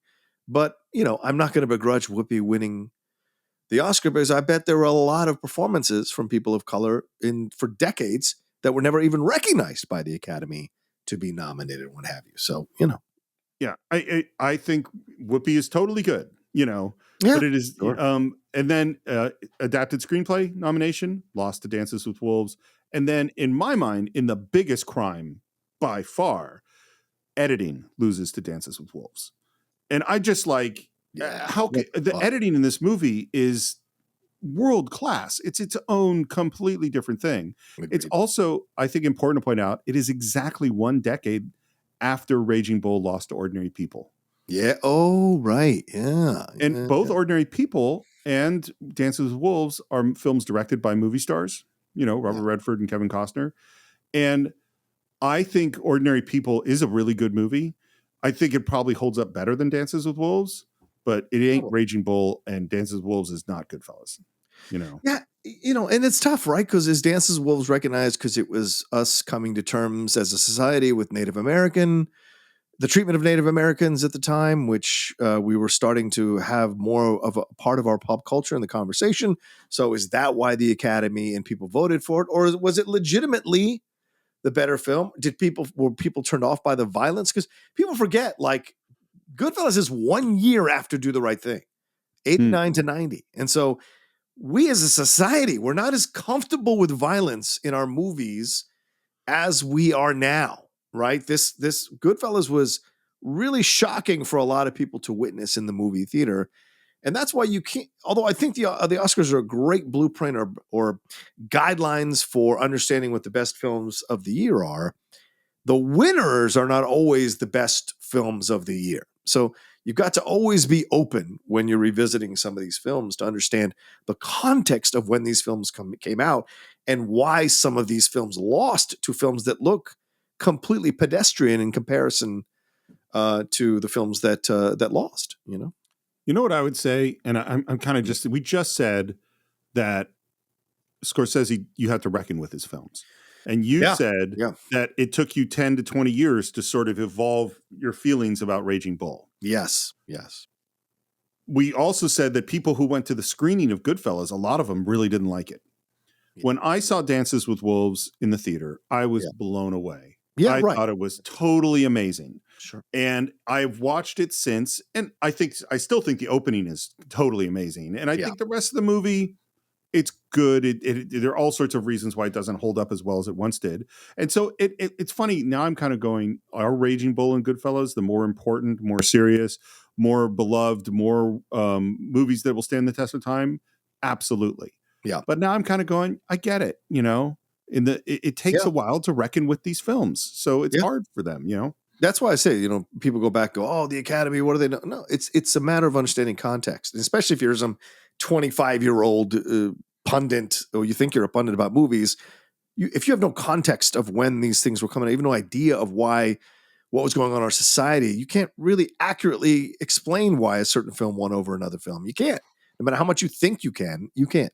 So context is always important, and what was going on in society at the time is always important because it always bled over into films. That being said, it still was nominated for a number of awards, which means enough people in the Academy understood that this was an important film or a good film or a groundbreaking film to recognize it. It's just that the overall Academy wasn't as comfortable validating this film in comparison to something like Dance with Wolves, And again, just because Midnight Cowboy wins as a groundbreaking movie in 1969, an X-rated movie about, a guy who's a hustler and a male prostitute and a guy with physical ailments that he's dealing with, it doesn't mean that in 1990, the same people are involved in choosing the best picture. It's all context, different voters, different times, different mentalities in society. So all of that factors into it. I know it's a fun conversation to have, but I rarely try to go after the Academy for these decisions. Now, when it comes to Green Book and shit like that, certainly, or Driving Miss Daisy, but other stuff, I think I'm a little more understanding on, so to speak. So I have a little bit of information about what happened to these people after. Henry Hill, then named Martin Lewis, met a woman named Sherry Adams and got married in Virginia City. Beautiful wedding, very lovely. The only problem was he was already married. He hadn't divorced Karen. So and this is when he got convicted of cocaine trafficking, and he got expelled from the witness protection program. Then it was another arrest for drunk and disorderly. Then he was married again. And then this amazing thing happened, which is there were 2 movies made out of his life. And suddenly he made lots and lots of money. And then he died in 2012. That is all the information that I have on Henry Hill. Yeah, he had a girlfriend in the final 6-7 years of his life, and had a number of ailments that were visited upon him as he was getting older because of his smoking, which we saw in the film being highlighted throughout the whole movie. Ends up dying. He'd had a heart attack, I think a year before, then starts to erode health-wise because of his heart, and then eventually passes from a heart disease. But he'd been on, like, he got on Donahue. He was on all these shows once the film came out and did all this press. But then people turned on him, and people had other opinions about what he was doing. And then it started to get revealed how he actually was an incompetent buffoon at times in the mafia, and a lot of people in the mob rather, and a lot of people who actually were in the mob at the same time as him, who had gotten out and wrote books, and their experiences validated that opinion about Henry Hill as well. So it kind of took the shine off of these 15 minutes of fame that he got, because he got exposed for how little he actually was involved in some of the stuff. So when you watch the movie now, you can actually look through a different prism in that Henry doesn't really do a lot of criminal stuff in the movie besides the drug stuff. You don't see him killing people. You don't see him beating people up all the time. You don't see him, what he does is white collar crime. The robbing Lufthansa or the Air France, those are more white collar crimes. And so in that way, they kind of, Scorsese was telling you this guy wasn't necessarily as ruthless or as part of the stuff as you might think. And so later having that validation from actual people who were in the mob around that time kind of put a little bit of or took some of the luster, shine off of him overall. So, yeah. I'm trying to put my final thoughts into some sort of order. Sure. And I'm gonna take my best shot, which is because I have an odd relationship to Scorsese, and I have an odd relationship, I think, to this film. And it's the same things I was struggling with when we talked about Wolf of Wall Street. Okay. And what I realized part of it is the most foundational, fundamental stuff in my childhood in terms of how I think of stories and what my favorite stories are comes from Star Trek and comic books. Oh, yeah. Yeah, sure. And so I'm always drawn to smart people who want to do the right thing and are struggling to do that. Those are my kinds of stories, right? That's why I grew up on MASH. And you can have Kirk and Spock and McCoy have an argument and have strong disagreements about what the right thing is to do. You can have Batman and Superman actually fight each other because they disagree so strongly about what the right thing to do is. But they're smart, talented people who are trying to do the right thing. Yeah. And so when I go to things, which is why watching The Sopranos wasn't fun for me, because I go like, these are obviously people who are not trying to do, like Michael Corleone is smart and talented and disciplined. Yeah. And he is on some level, particularly in the first Godfather film, trying to do the right thing for his family. And so I can get behind that. And then in the second film, he's still a fucking genius. Yeah. And he's still disciplined and all those things. I can get behind that. Watching these films, watching Goodfellas, what I actually think I'm relating more to is the art of filmmaking, it's not my relationship to Henry Hill. It's my relationship to Martin Scorsese and Thelma Schoonmaker and Nick Pileggi. It's how it's all put together and the thrillingness of it and how the film is manipulating my emotions. It's not, it's not that I ever go like, I want to hang out with Henry Hill and Tommy and Jimmy Conway. Like that doesn't seem like a fun thing, but I am propelled by just the genius of the way the movie's put together, by the music, by the cinematography, how we're just thrown into this world, the way the voiceover is used, and it goes back to, it's funny, something that you reacted strongly against at the very beginning, I'm going to kind of say is what's working for me, which is that Martin Scorsese's statement that Henry Hill is not the main character of the film, but the world is the main character of the film. And I go like, you know what? I think that's what I'm responding to is the film itself and the world and how I'm propelled through it, not by the actual characters in the movie, although they're all beautifully acted and all that stuff. And so like, I think, and it's so funny because will I ever be drawn to Goodfellas the way I'm drawn to Star Trek II, The Wrath of Khan or Rocky or Jaws or, any of these other films? No, I'm never going to be drawn to this movie for that. But it's good for me to watch this movie. You know what I mean? To experience all these things that are so different from the way that I look at the world, because that's part of what's good about movies is it's not just that they're reflecting back to you what you want to see, but they're taking you to places and maybe reflecting back to you parts of yourself that you don't want to see. Yeah. Maybe that's the big thing, because even though I don't like these characters, I get all my life I wanted to be a gangster and I see that world and I want to go into the Copacabana too. And I don't like that part of myself that feels that way. But if I don't watch this movie, then then I'm not being honest with myself about who I am and who humans are. Like that's the kind of the gift to me about Martin Scorsese is he's not just going, look at this world. He's going, look at yourself. Yep. Yeah. This has been the hallmark of a lot of his great films, which I think people haven't fully embraced or accepted or understood when watching these movies, is that Scorsese's turning the camera back on you by the end of every one of his films. And so again, we go back to John's question. That's what That's why you may think, John, and I used to think this too, back in my 30s, like, which was only 5 years ago, that the idea of, this idea that, oh, God, I hate these endings because they always kind of, it seems like it's kind of terrible and all these people, and it's not as cool as the first hour and a half or 2 hours. But that's the point, because he wants to make you confront these things, because he's making a commentary on society. That society glorifies the wrong people in our world. And unfortunately, you don't see true teacher stories. You see true crime stories. That's what people are obsessed with. There's no section in the Barnes and Noble that says true teacher stories. It's true crime. And so people are obsessed with this stuff because there's titillation involved in this stuff. And we, at the end of the day, no matter how good we think we are titillated by crime. We are titillated by the people in our society who break laws, because we are naturally rebellious as human beings. Hence, outlaws. That's the thing. It's a universal energy that a lot of people possess in our world, is this idea to want to break through the rules. Now, some people love the rules, don't get me wrong, but most people enjoy kind of playing or flouting with the rules. And we get that played out in movies like this, and get to enjoy characters like this as they kind of flout the rules a little bit. Plus, they're cool, they're good looking, they're in shape, they're really talented. And so you're watching all of that as you're watching the movie. And then by the end, you really see where in a Scorsese film, you see where they end up. And certainly this is a film that shows you that as well. Yeah, I love this movie for the performances, for the writing, for the way Scorsese shoots this movie, for the editing, as you mentioned, Steve, so well to bring up here.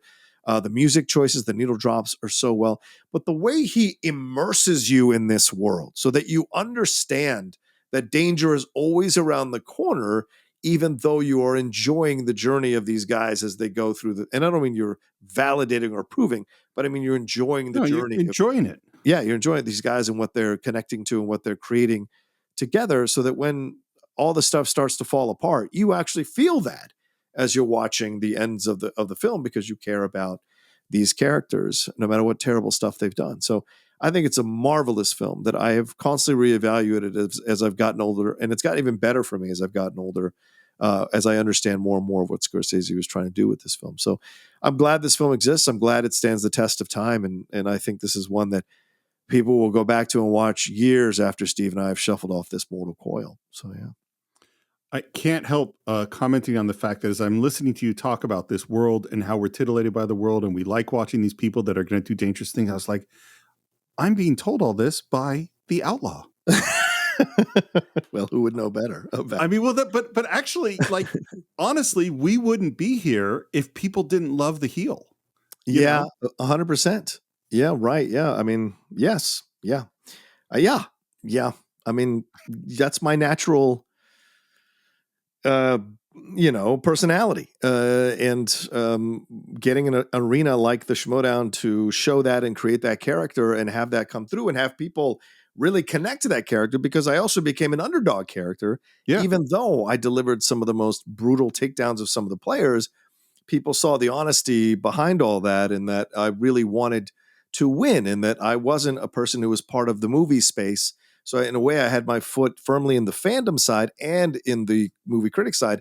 And so in a way, people cheered for that and saw themselves a little bit in the outlaw, but also enjoyed seeing John Rocha underneath the hat as well. So yeah. And yeah, we started this right at the height of the outlaw and the Schmoedown. So yeah, in some strange way, the rebellious nature of ourselves and the titillation of it all kind of is a genesis for this show.